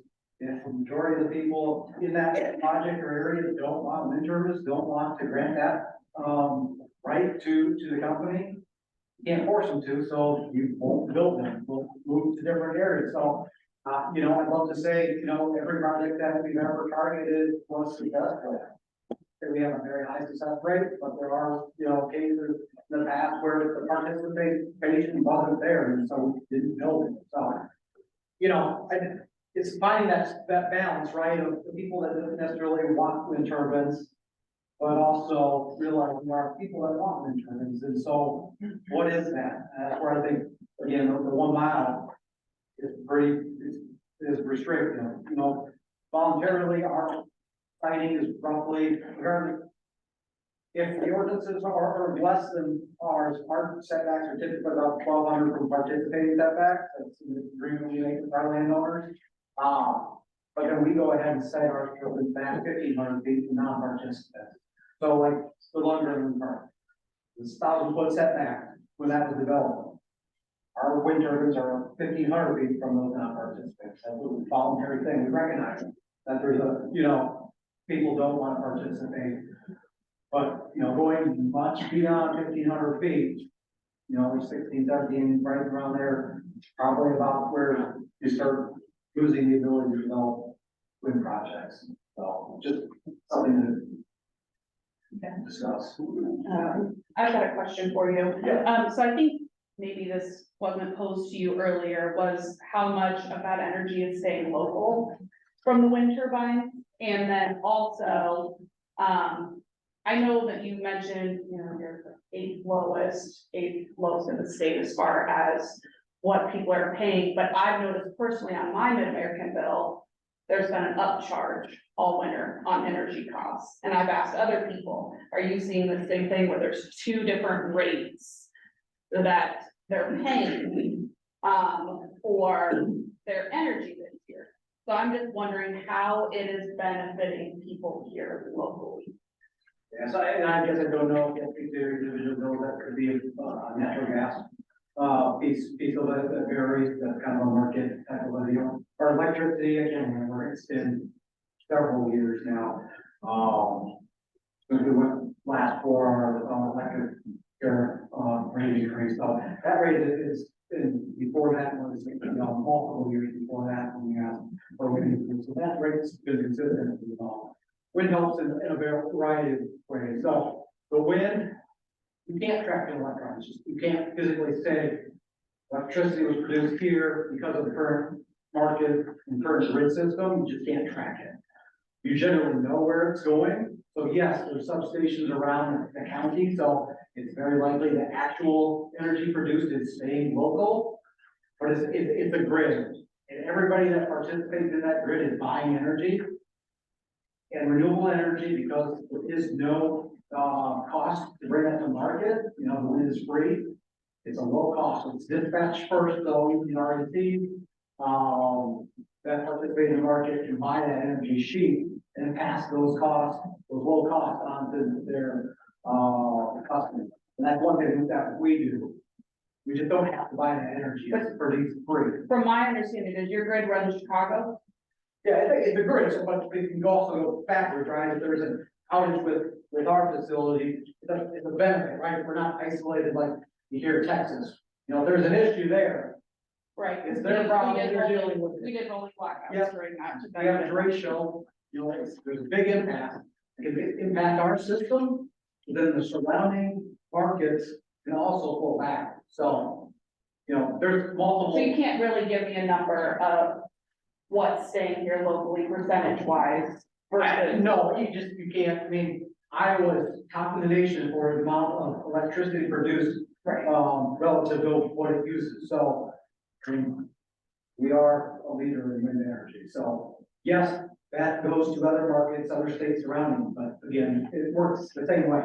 The market's not like the interstate system, right? You can go out of Iowa, can also come back into Iowa, or forward, right, and that's where, you don't just keep that local, it goes to benefit the people produce things, also surrounding. Thank you. And so I know you said there's the new substation that you guys want to take advantage of that is basically by the solar farm and it's running north and then maybe one running east out of it. Is the infrastructure and the grid set up and available and ready to handle putting on more turbines and more stuff right now, or? Initial evaluations is likely. We go into a queue position with part of the MISO market. And so basically it's a multi-year process where they evaluate everybody that wants to put energy onto the grid. And they determine what kind of upgrades are needed on the system, substation, transmission upgrades, and assign cost. Some of those projects drop off, they're reevaluated.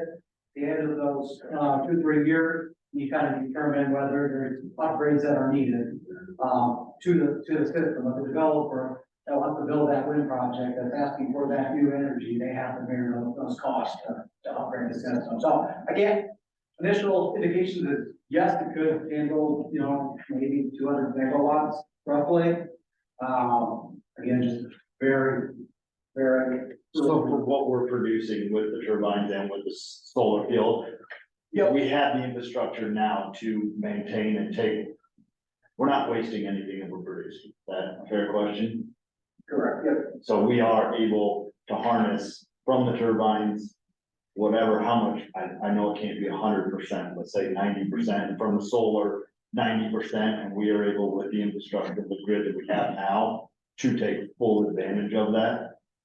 Yes, yep. In very simple terms, yes. Thanks for keeping us. Well, I appreciate it. that's about all my. It's for your benefit. So Jeff, I have a question. In talking about the non-participating.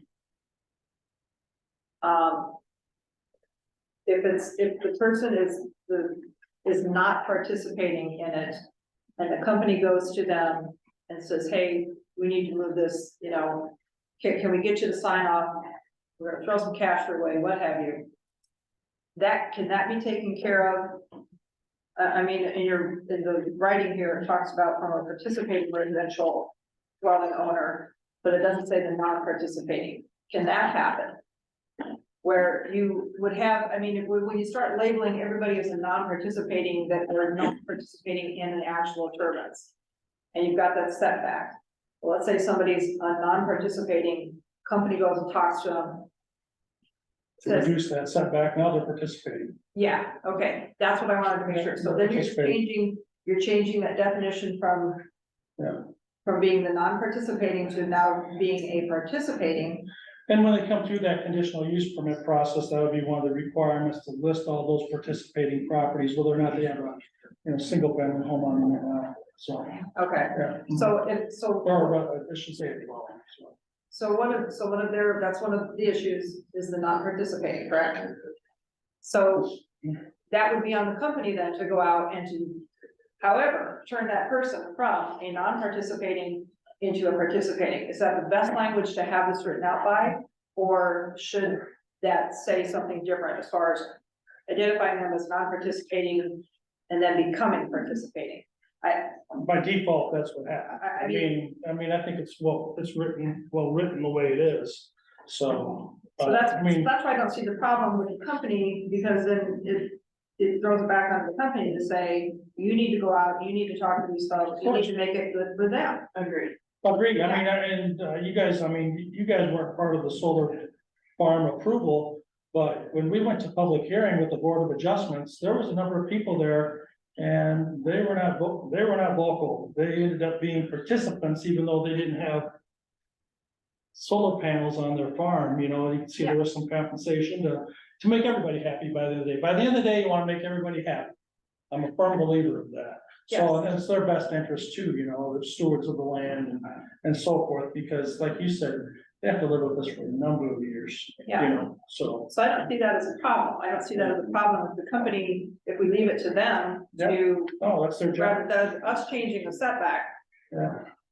Leave it to them to say, this is up to you as a company to be that good neighbor, be that good steward and make it happen. Tell me your thoughts on that. I think it goes back to the map again, and probably has been wasn't clear. Again, we made that effort at one. But you don't know the effort that was made exactly, correct? Because you came into this project. I mean, So I'm like, we were on the tail end of it. Okay, so it was required to go out. So by the terms of our agreement with them, yes, they should have fully expect by the level of participation that we received was fairly high. But again, even at a high participation level of labor agreements, that is the element. 1 mile setback to all that do not participate, even though we may reach out. Now, maybe there's more outside that we didn't reach out to within a mile. Again, a mile, very large setback. So we really wouldn't go on beyond a mile, I guess, reaching out. It's a large distance. So yes, within a mile, I guess to that point, we didn't reach out, but we have pretty high participation to those people that we reached out to within a half a mile. Sure. So, there may be some on the edge of the project that are impacting, but say most in your district. So, I can't, again, it's the point is, I can't force people to sign up. We can ask them to, we can present our terms and want to participate. Then great, we want them to participate, but if they don't, it's a mile, right? For the entire section, an entire section. So somebody on one side of the section, got somebody on the entire other side of the section, placing a turbine on their property. What kind of compensation do you offer to someone who would be in that class of the non-participating to get them to become a participating? It's changed over the years. Most recently, we've changed, recognizing there may be more impacts closer a turbine is to a property. So we have a certain dollar amount within, I can't remember the exact distance, but a certain distance, and then a lower amount. But we look at it about a half a mile is where we really see the impacts. You know, the visual thing, you're gonna see a mile. Trying to not see it, you know, the mile's not going to do it, but there are other, you know, impacts that go along with it that are more recognized within that half mile. That's kind of our threshold as far as where we offer neighborhood agreements. So we need to change ours, but they're not gonna change theirs. That's what I'm stuck on. I'm stuck on the fact that, you know, you're telling me that if we enact this, that's gonna, you're saying that we're trying to push you out. Well, we're not. We're trying to protect our county, but you're not willing to maybe move that circle out and get to some of these other non-conforming or non-participating and, you know, throw a few zeros at them and make them a participating. I mean, that's, you know, I'm trying to come up with that balance of the two. Yeah, and you know, I'm not trying to say that, you know, we don't need to change, but I guess the point being is we can't force people to participate. We try to treat everybody fairly in the same terms. So if one neighbor wants to accept it, great, we want them to participate, but that same neighbor may not put that same value on that. And so, again, we just, it would be extremely difficult to go 1 mile. I'm not trying to say that, you know, you're trying to stop it. I'm saying effectively, if you did pass it, it'd be extremely difficult, much beyond that 1,700 feet setback, which would be extremely difficult. So. I got a question for Jeff, or somebody on the board might know this. So most of these projected new farms are gonna be northern Webster County, per se, right? Why doesn't Humboldt County have anything? What is their restrictions? I don't know for a fact that they don't I didn't have, know if yeah, I don't know if they have anything or not. I Shows mean, right here, they don't have anything. to me, they're, like, we're going back to some of the discussions we had earlier, last month, you have to allow a use, otherwise you're gonna be sued. Yeah. So, I don't know how, I haven't researched their county, how they do that, but they gotta be very careful. I'm just telling you, Humboldt does, in any county, you know. There's potential. There's, because it just shows that there's nothing there. They haven't got one. Okay. Yeah. And they may have some type of moratorium in place and they're still working on it, so legally they're. Okay. Thank you. Yeah, good question. No board? Madam Chair, I'd like to thank everybody who came tonight, no matter what side you're on. You're very orderly, and, I've received more comment from this subject than anything. It shows, you know, that there's people that really want it, just the people that don't. And, I need to say some things that where credit is due. And no matter whether you agree with me or not, I, farm and I drove through the Lundgren project when it was being built. And coming in, those turbulent blades are so long, the intersections, they have to widen them.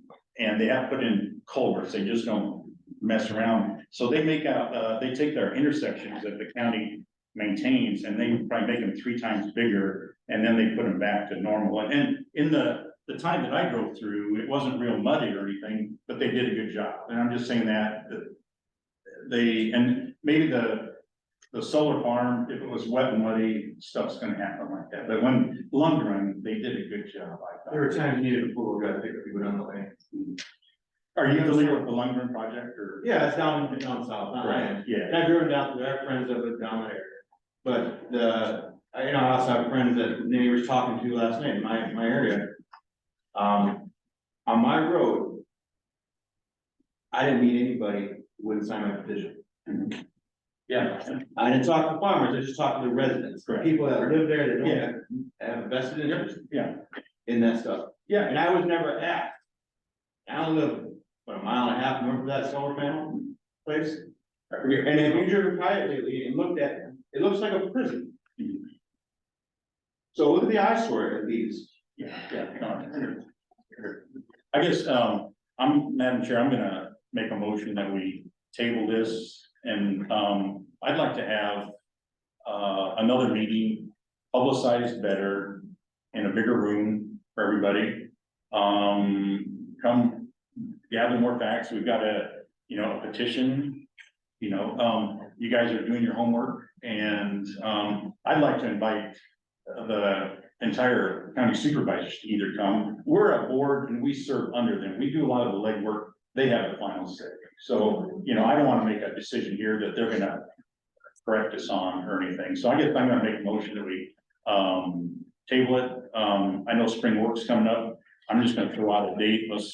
First week in June, let's meet at the fairgrounds or something and everybody come with their facts and a good orderly discussion is the only way we can do this.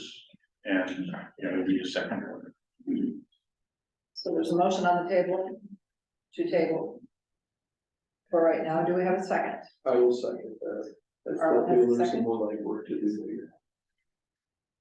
Okay, let's do a roll call vote on the motion to table. Jeff, if you're. Yeah, that's, Okay. yeah. All right. Roll call vote for the motion to table. Margot Knepple, I'm voting yes. Tyler Lane, Yes. Laura Kelly, Yes. Gary Nelson, Yes. Tommy Smith, Yes. Tommy Coleman, Yes. and Arlen Gorchowski. Yes. All right, we will consider that item tabled for right now. And I want to thank everyone for coming. So before everyone leaves, I will have a discussion with the Board of Supervisors to see if they'll be willing to do a joint meeting with you guys. So again, that was the right decision to table it because we don't know what date, we're gonna come up with, but this will probably be back in a couple months. And I would encourage everyone to get with your supervisor, share your concerns with them because they are the final say. And part.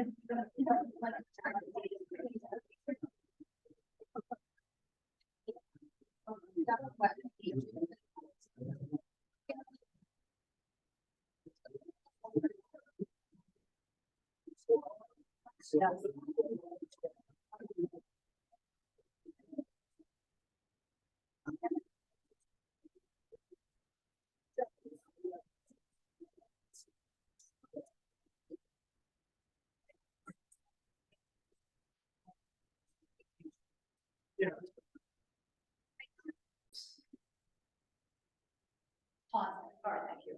All right, we will come out of recess. And I have no idea where I'm going to table. Let's see where we're at. All right. Our new business for tonight, item B, our workshop on the transportation corridor planning, comprehensive plan text and zoning ordinance text amendments. Jeff, are you presenting or? We're gonna turn it over to these folks. Thanks for being patient with us tonight. Yes, And, thank you. as we move forward, so. Yeah, we're getting to the point here where we've gotten all the public input, and I see you started putting together drafts, and that's where we're gonna wanna start seeing, and Margot and I had talked about this, and I think it's your goal and our goal to finish this up by the end of the year, you know, get the student public hearing and so forth. They put an awful lot of work and there's some challenges to it, but with that, you can turn this over to you guys, and we'll go from there. Okay. I guess for the records, it's for expansion of MSA professional services. Glad to be here tonight. Sarah is with me in a little while. We're gonna go through the land use and growth chapter, which is what she passed out, and walk through that a little bit. As we're well on schedule to be done by the end of the year, Jeff. What we would like to do tonight is walk through this chapter. We know you guys have already had a long evening, so I think because you have some handouts, we can, walk through it, answer any questions you have, send it home with you. If you have some comments in the next couple of weeks, send them to Jeff or send them to Sarah and myself, and we can make those changes. We would like to come back in May with the full draft plan and also then start digging into the actual zoning code kind of text. Sarah has started to draft some text for the overlay zones that we were using in that to discuss that, but we'll go through we have a couple questions to help us continue to draft that, but we'll come back in May with the full draft plan. Okay. And start talking text message. So how do you guys want to handle this thing as we look at, how this is all gonna take place through the rest of the year? Do you see these amendments, the comp plan and the zoning ordinance going hand in glove together and moving forward? Or do you see this, You can do it either way, what would you recommend, I guess, to find what the text amendments of the comp plan first and then the zoning ordinance, or we don't wanna. Yes, yeah, I would adopt the amended comprehensive plan First. Yeah. Oh, just because that gets the vision at the 10,000 Yeah, foot level. and then, once that's adopted, then shortly after, because we are working on at the same time, knowing what some of those text amendments are gonna be to the zoning ordinance to relate to the comp plan, we can adopt those text amendments after. Okay, so it's fair to say that probably sometime this summer we'll have an amendment that's gonna be going to the board of supervisors, getting adopted, and late summer, fall, work on those text amendments. I think that's the next timeline. We would look at sort of document the comp plan, with the amended comp plan, and then you do the zoning code in the fall. Okay. Yep. Just wanna make sure they understand the process. Yeah, and your folks are comfortable with that. Yeah, we guys type in. As long as the board of supervisors is not reading down just back to the. No, they're not. So, No, it's, it feels like, you're lovely people. It seems like we've been going at this for quite some time.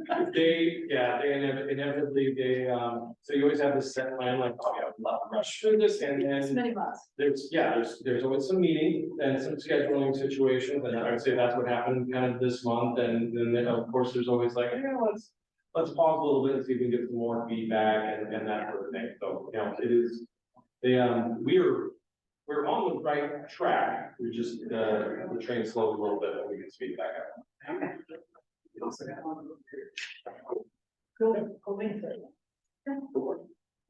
So, as we're on reference, there, we'll go in the chat.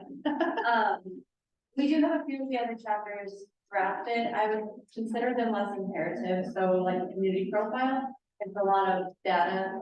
The chapter about the public engagement, we have that documented and pretty well ready to go. We didn't want to bring all of that from it right away. We thought that the most imperative chapter that we've been discussing is from it. So we wanted to get this draft in front of you to start with.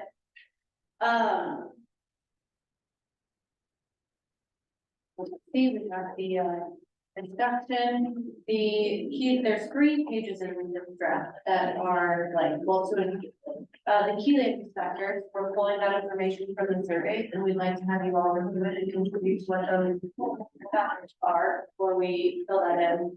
The summary, which we'll do once we have the final draft, we'll write a summary of it. And then the half page is the land use and compatibility. So once we have both the land use and zoning, then we will make a nice little chart that shows which zoning is allowed in the different land uses.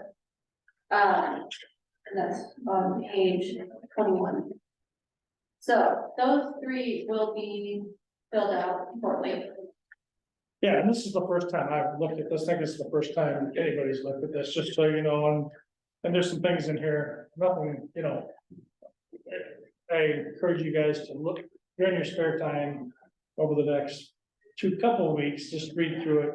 Something came out right away that was kind of, wasn't correct, but that's okay, I'll work it out with them, it's no big deal, we don't expect them to know everything about it. The fact that it's. But some just, yeah, but, Normal. yeah, but yeah, it'll be really good, you know. For myself to really go through this and make sure that, hey, everything is consistent with, now, because some of this have to be consistent in some ways with our zoning, you know. But again, this is the 10,000. Anyway, go ahead, I'm sorry, Sarah. Okay, so the part that we want to focus on, the definition should largely be the same. We talked about, trying to make the Webster more plan more cohesive. So we added something that we can take into account. When you say the same, usually those were pulled from your current comp plans, right? The definitions. Yeah. Yeah, So- the land use definitions that are in there are pulled from your current comp. So as we said, it is an update in that we are reformatting it to read better. Yeah. So we're doing a whole comp plan over the guard, Interesting. No, the definitions were pulled directly from the current plan. Some of the, like the existing conditions were condensed. There's, it was condensed to be formatted more similarly to the Story County plan. Yeah. That was Our vision. yeah. And we can add more of that data back in if you prefer. So trying to fit the Fort Dodge and Webster County plans together. They have a mobile home residential district in Fort Dodge that we added in. It's on page 10. So if that's not something that Webster County is interested in including, we can revise that to be a different type of district. Or we can take that. I don't want to speak for I can speak for the board, our current board.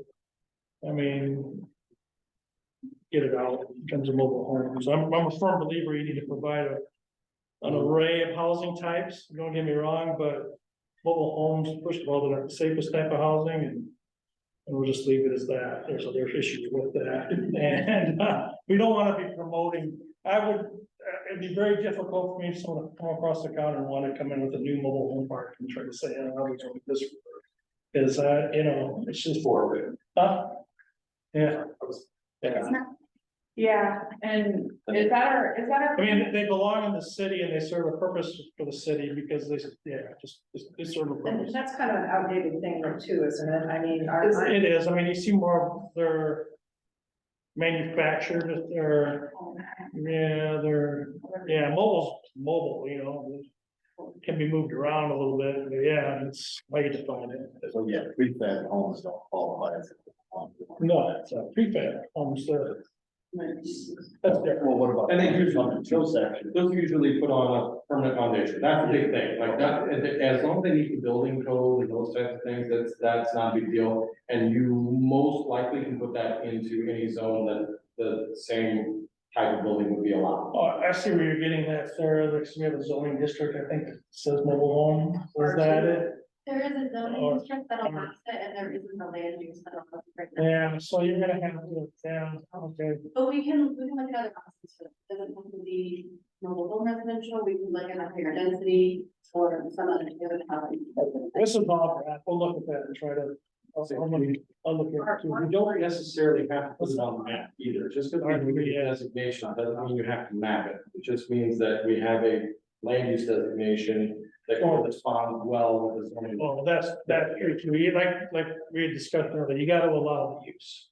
You gotta allow. Now, you may require somebody to come in and ask you guys, hey, I wanna do this here, and they may have to get a land use amendment and a zoning amendment to correspond, then that may not end up going through. There to meet a bunch of the requirements. Right, but if we have one, we wanna make sure we have some correspondence with the other. The other thing is Fort Dodge has their plan. What we did, was take into account their future land use plan that we had reviewed at the last meeting, I think, and kind of looked at that and incorporated that into this future land use map for you guys. We did have some differences. I remember we talked about some things along 169 that you guys saw as different to what they were gonna do. Those were incorporated, but ideally, a lot of that, not the purple stuff, maybe that's already an that's existing, but a lot of the growth that Fort Dodge projected to the north and the east is gonna be annexed and not under your jurisdiction anymore by the time it actually would happen. How to show that on a map is, that you just show what they projected, and now if they go, because you guys work close with them, if they go to update their future land use map in a few years, you may have to do a corresponding just map update to say, hey, Fort Dodge updated their future land use map, and we're gonna update ours according to what their plans. Because I think between when they said we're gonna grow this way, they've now seen a lot more growth east from, even from when they did their map to what's going on in town now. So, sorry. I was taking notes. I thought I'd go back and forth with that. I'll go back to taking notes.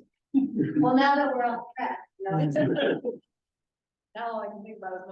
But I think you're doing the right thing, you're putting together the text, putting it in front of us, and once we review, we get back in touch with you and say, hey, this makes sense, this doesn't make sense, you just have the time to look at it, so. Yeah, in the end, that zoning compatibility matrix that Sarah was talking about, that we put together, that is real simple, like your zoning classifications that you have are on the top. Whatever they end up being after this, amendment, and the land use classifications are the rows, so you have your columns and your rows. And you can easily look and be like, okay, land use designation is, residential, and here's the zoning classification. So if somebody comes in and says, I want to do this, you can immediately look at that matrix and see where that would be allowed, or where they may have to make some changes, where they may have to request a change to the map for that to work well. Real quick, everybody's on the same page, it's in this document, and then we would transfer that to the zoning ordinance as well, so the same chart would be in both of those. Good, see some good things in here already. That's what I'm looking at. When was the city's plan, the plan that you guys looked at for the city, what was it dated? Okay, that's what they updated. It was 17 or 19, if I recall correctly. I remember I remember putting together the proposal and giving an interview for it about a year before that, so, yeah, I think it was about that time. Okay. I will double check. I'm just wondering if they have mobile homes in there because there are mobile home parks in there and they allowed for it.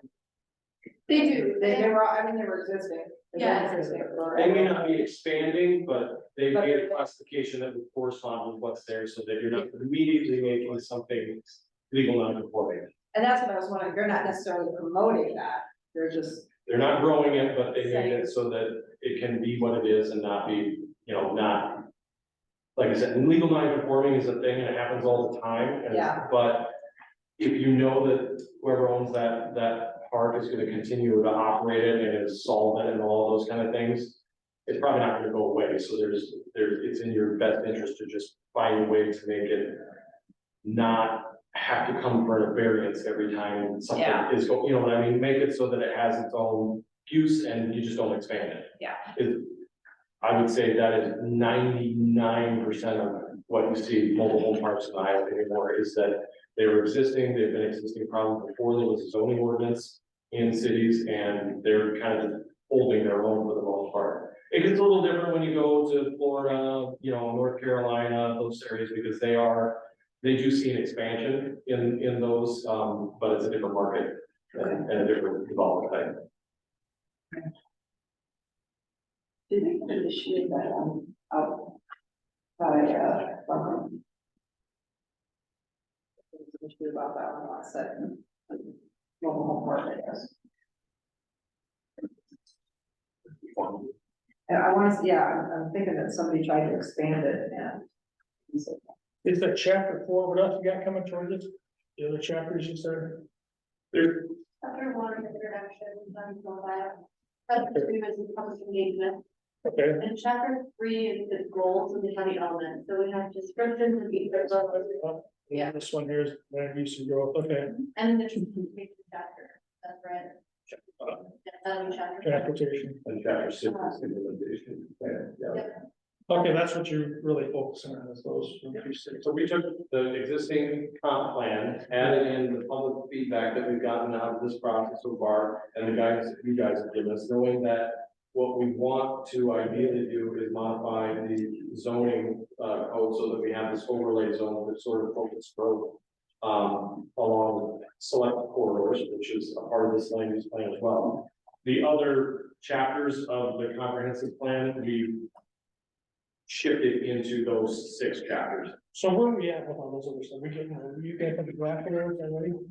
No, not yet. Sarah, like Sarah was saying, we've done, yes, we've What do you anticipate? It'd be nice just to kind of do, I don't know, I'm just speaking, all these chapters at once and just give us a draft of it all, and then we can just start dissecting it all and, you know, and then say, okay, we're ready to move forward, and then give this to the board of supervisors, so. So one of the Is biggest, there something holding us up on that? I mean, not someone, the biggest question there is the formatting. So if you flip to, page 22. okay, The way that we divided what used to be separate chapters are now shifted to the elements, besides land use and transportation, those are the 2 primary factors we want to look at. What we do within each chapter, within each element is, in the previous plan, there was 1 goal for each element. And for the new plan, or the updated plan, we're looking at having a few goals, and instead of having, like policies, is what they called them before, there would be strategies to implement those goals. And then in the implementation chapter, would include a couple of action items for each strategy that you can actually go through and check off in your annual reviews. So that would be the major change that we're looking at, is how, if you like that formatting for your goals, strategies, and action items, having those broken down a little bit more, and condensed. So the goal would be the big picture, strategy would be how to achieve that, and the action item would be the specific thing. yeah, I think they're on board with that, you're right, you know, yeah. The idea behind that is that your implementation becomes a little bit more of a living document. I mean, raise your hand if you've looked at the goals and actions from the old comp plan. All right. It's one of those things that the goals don't change, like we're using a lot of the previous goals, and in the new one, the new one, updated one, I'm saying new because it is the format that is different, but the content of the goal is the same. What we want to do is make an action plan that you guys review on an annual basis, the supervisors will review as well, and say, you know what, we marked off these 2 things that we did this year. What's the next thing we need to do to get to this objective? Instead of a bunch of objectives that sort of just sit there, and may or may not get reviewed by Margaret. It was just so much of a word salad. I mean, there was just stuff everywhere. It's very hard to, get, you know, to comprehend what actually is our plan. I mean, it was broken down into all these things, and yeah, if you sit and read through them all, it's hard to, this looks to me, it very, very succinct, and here's our goal, here it is, right here. Yeah. This is what we're gonna do, as opposed to, this is just And so many different things. the other idea behind this is Sarah is building it into a spreadsheet, which you would get at the end of this, and then you can just consistently update. Like Jeff can just add that spreadsheet and say, here's the goals and objectives. Those are not going to change from the adopted plan, but those action steps, those have to change just like a map does. You know, so if somebody comes in 2 years from now and says, hey, I'd love to do this here, and you guys are like, yeah, I think that works with what we were thinking. It's not what we drew on a map 2 years ago, but let's change it. We want the action to be the same way. So this plan has a little more, you're able to consistently review it and update it in a manner that it would be more useful than the one you have now, but built on the same premise. what we have now, I mean, you read it once and you're done. I mean, you're never gonna go back. Right. You're never gonna reference it or anything like that. This looks like it's a lot more referenceable, easier to review, easier to go back and say, like you said, you know, hey, where are we on this? Yeah, we try to limit it, like Sarah said, a goal, a couple objectives, and a couple action items for each one of those, so you don't just get this ungodly, you know, like, well, I don't know where to start here. Like, the action items are actionable. Well, and That's what we put it. for investors or people coming into the county, it's easy for them to read. Yes. It's Yeah. easy for them to say, oh, look, here's their goal, and here's how I fit into that goal. I would say, and the key, what I would love is for them to come in to you guys and say, look, I read through your comp plan, really great plan. I think what I'm trying to do meets goals, you know, 2, 3, and 5 of your land use, you know, thing, and here's why, and, okay, that's great, let's talk about that as we go through your application review, and you guys do the same thing, like, this meets the comprehensive plan goals, you know, the health and safety goal, or sorry, resiliency, I guess, is this, you know, like, yep, this meets resiliency goal 4, and it's part of our objective, like, it should be supported, and you should be able to easily reference it both on the developer side and your guys' side, the review side. Yep. This all is very beneficial when I draft a staff report referencing whether it's gonna be a project for approval or not. Yeah, so, you know, I mean, hey, okay, it doesn't comply with this stuff, or complies with all these specific goals and actions and stuff like that, so. Yeah. Awesome. Okay, knowing that, I can wrap up and clean up chapter 3, the goals and strategies, and send chapters 1 through 4 to you within the next 2 weeks. Yeah, yeah, in the meantime, they can go ahead and review 4, and then. Yeah, get that back to us for review, and then just let us know what you guys wanna do for. Is it April? Or do you want to wait till, or do you wanna wait till May? Yeah, early May, because your guys is. Yeah, early May, early May, so yeah, a couple of weeks, we'll have 1 through 4, like, yeah, and then. Chapter 5 we do shortly after, we will wait on chapter 6, because chapter 6 is implementation, and to be honest, you will have seen most of the elements of chapter 6 in chapters 3, 4, and 5. Because the chapter 3 will have all of your elements beyond land use and transportation, and those goals and objectives. And chapter 4 will be the land use, which will have its goals and objectives. Chapter 5 is transportation. Those will all be streamlined into chapter 6, along with the kind of, I guess, the guidelines of how to use the plan, so how to amend it, when you should review it. So somebody can easily pick up that as well and say, oh yeah, here's how you use the plan, here's how we, you know, want our annual review, and then here's how we want to go through that process and how it's amended, kind of the I wouldn't say the legalese, because it is a guide, but the narrative for both you and developers and the general public on this is how we use the plan and this is how the county's got to review it. Does everyone else like this sort of format? I mean, Just looking at your page you were looking at earlier with all those, and just. I know, it's just, yeah, it's just like. I started looking into like, I'm bored after 3 months. Yeah. It's like, really? That really pops out. Too much time on the old stuff. It's got good content, but yeah. There's just a lot of content, and it's just so much, the way it's laid out.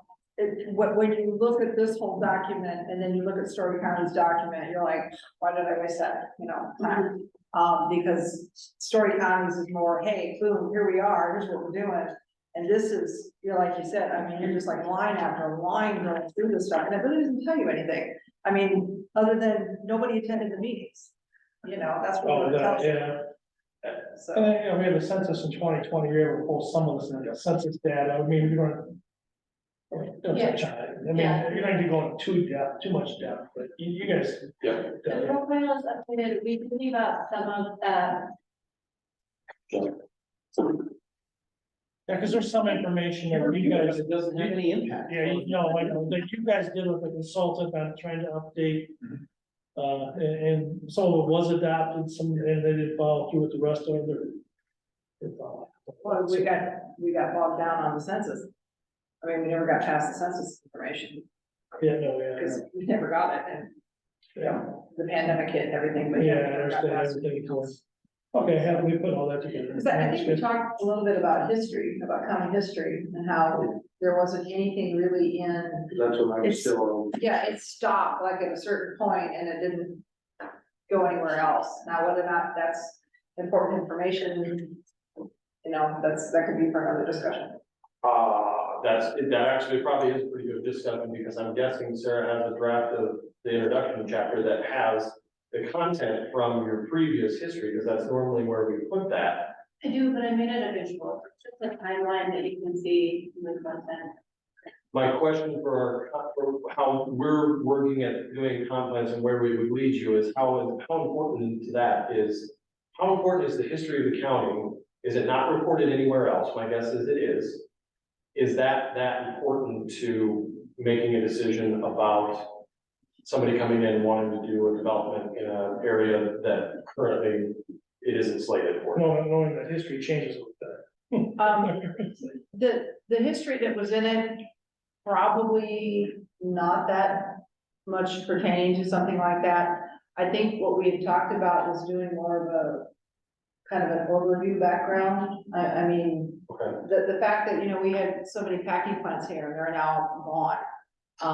You know, whether or not that would help information, you know, when you talk about housing and things like that, and you look at, yeah, I mean, I'm thinking now, right now, in the city of Fort Dodge. Yeah. And why there are neighborhoods where there are, and why housing was developed the way it was developed, well, it had to do with packing plants, which are non-existent now. Right. So- I didn't have like a timeline, like you said, Yeah. 60s through 80s, this was going on. So a couple bullet points. Let's say we have a timeline, and just because I think that's a really simple graphical way to display the information that is available elsewhere, but those pertinent things like that, like to show like, hey, we had a heyday of economic activity that was manufacturer-based and not agricultural. You know, we started off as an agricultural county, we still have that as a strong ag industry is a big part of who we are, but at one point, we had this big industry, you know, segment in Fort Dodge that has since dropped off, and that, I mean, you know, anybody, I'm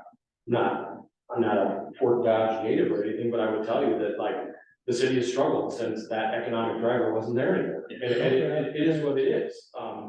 And it's not easily replaced, because you had this shift in how that particular industry worked. My father remembers a time period when there were 3 implement dealers in the city of Fort Dodge. Yeah. And now there's not one in the county. Yeah. Well, I guess, yeah, Casey Nielsen down at Hardcore is it. That's it. But I mean, those kind of, whether you think that that's important information, I don't know, but when you talk about major shifts between manufacturing, housing, income levels, those kinds of things, having that explanation as to why that happened, I don't know if that's helpful or not. I love history. I'm the guy who, you know, sits and watches documentaries while I'm working on other stuff, just because I find it that fascinating. And if I was in Fort Dodge, if I was planning for Fort Dodge itself right now and doing a housing revitalization program or something like that, that would have a big impact, I think. But for what you guys are doing in the unincorporated areas, I don't know that it's gonna have that big of an impact on the land use decisions that you would make. You're not gonna flip back to the history part of the comp plan and be like, we can't make this decision based on something that happened in 1970. You know what I mean? Like, it's relevant information because it's important and it tells about who you are, but it is not going to impact your decision going forward, most likely. As much as the other factors of transportation, environmental impacts, you know, utilities, those types of things that are much bigger, have a much bigger role in helping you guys guide development in a way that where someone comes to petition you, you review it and say, yes, I think that'll work. No, I don't think that'll work. Here's a recommendation for the supervisors, and then as elected officials, they take a different view maybe, or the same view, and then they, you know, we all go along our merry way. But yeah, that's my view. No, that's a good point, because really the biggest drivers in the county, you know, we've been discussing the city of Fort Dodge, but really from a county side of it, the biggest drivers have been the railroad and, you know, the major roads. Yeah. I mean, you know, the improvements that have happened in those, and that's not. Yeah, it's your ag-related industry and the transportation routes that they use to get to and from market. Yeah. Okay.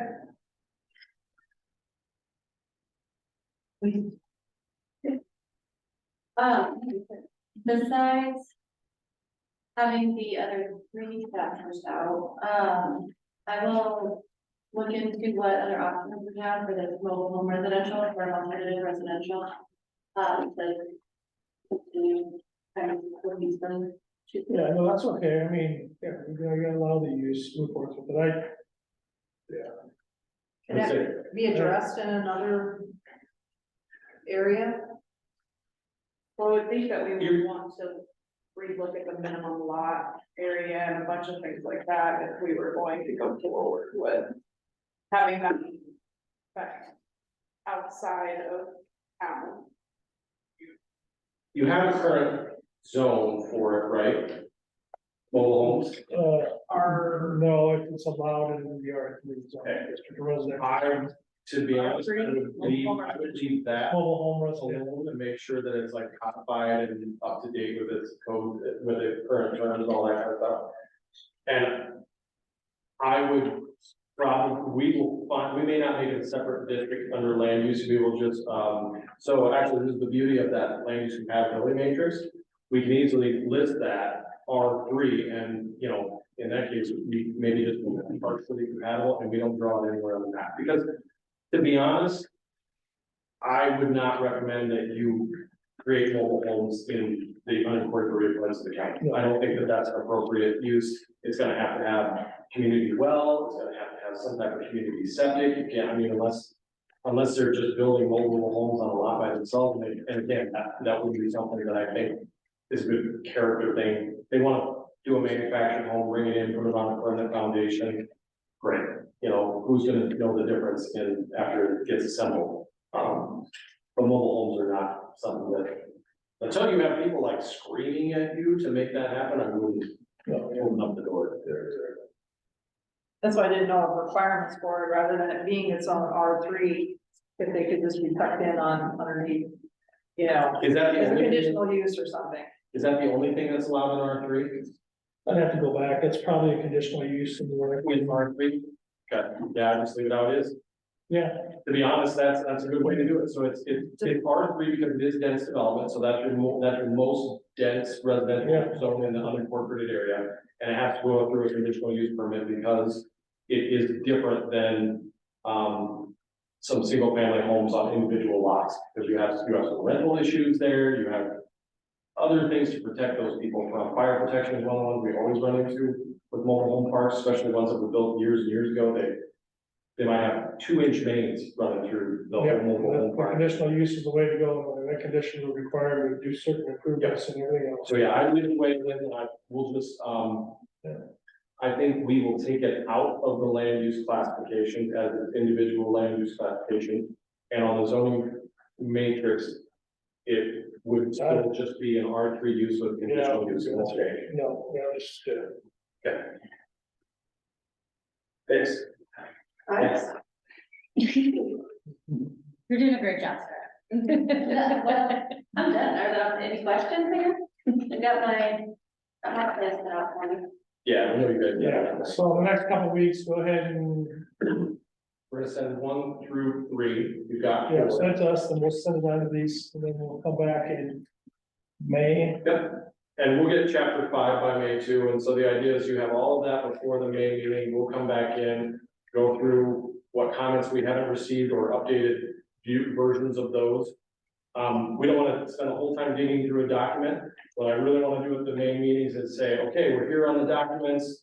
What general comments do you have? Now let's start talking about these, the zoning amendments that are related to the comprehensive plan and what that overlay zone, what that means in terms of what extra. So we're doing an overlay zone, what extra are we gonna talk? What do we want people to do extra in there? Is it, you know, Kevin and I were just talking about this. Is it some design guidelines on like buildings need to face the street and loading zones need to be hidden in the back and screened? And do we allow, you know, exposed fastener metal, or do we make sure it has hidden fastener metal? And do we have, you know, a mix of some type of masonry on the front and some glass? You know, just some of those.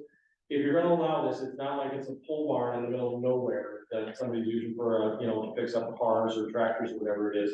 you want a little more scrutiny to it if you're gonna allow it within these corridors, and so we wanna walk through some ideas and get some direction on that as we start drafting that ordinance. Okay. And are you gonna be sending something like that for us to review? I'm gonna, yeah, my plan is to come in, so we'll send the chapters, that's probably enough homework for the next couple months. Really a month, then a month and a week at this point. We'll send the chapters, that can be your homework for the next couple months.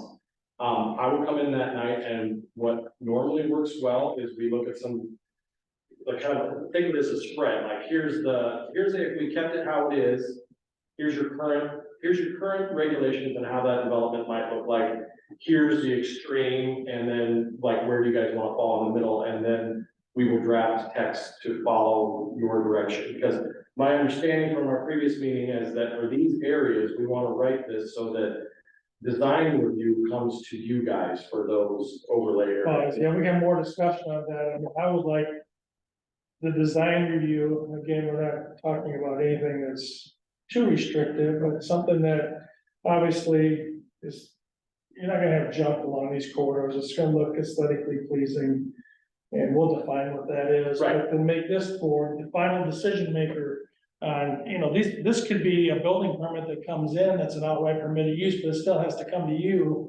We don't wanna hold up a project, but you just to review the aesthetics and stuff like that to make sure, it's another set of eyes as opposed to staff just signing off and approving it, so. Yeah. And I mean, you guys deserve, whether you like it or not, to be more involved in that type of review and process, So, Does that make it seem more restrictive though, if I'm a builder? not necessarily, well, it's gonna be more restrictive, yeah. But I mean, it's another hoop to jump through. It's another, It will be more restrictive than if they tried to do it somewhere else in the county that wasn't quite as visible.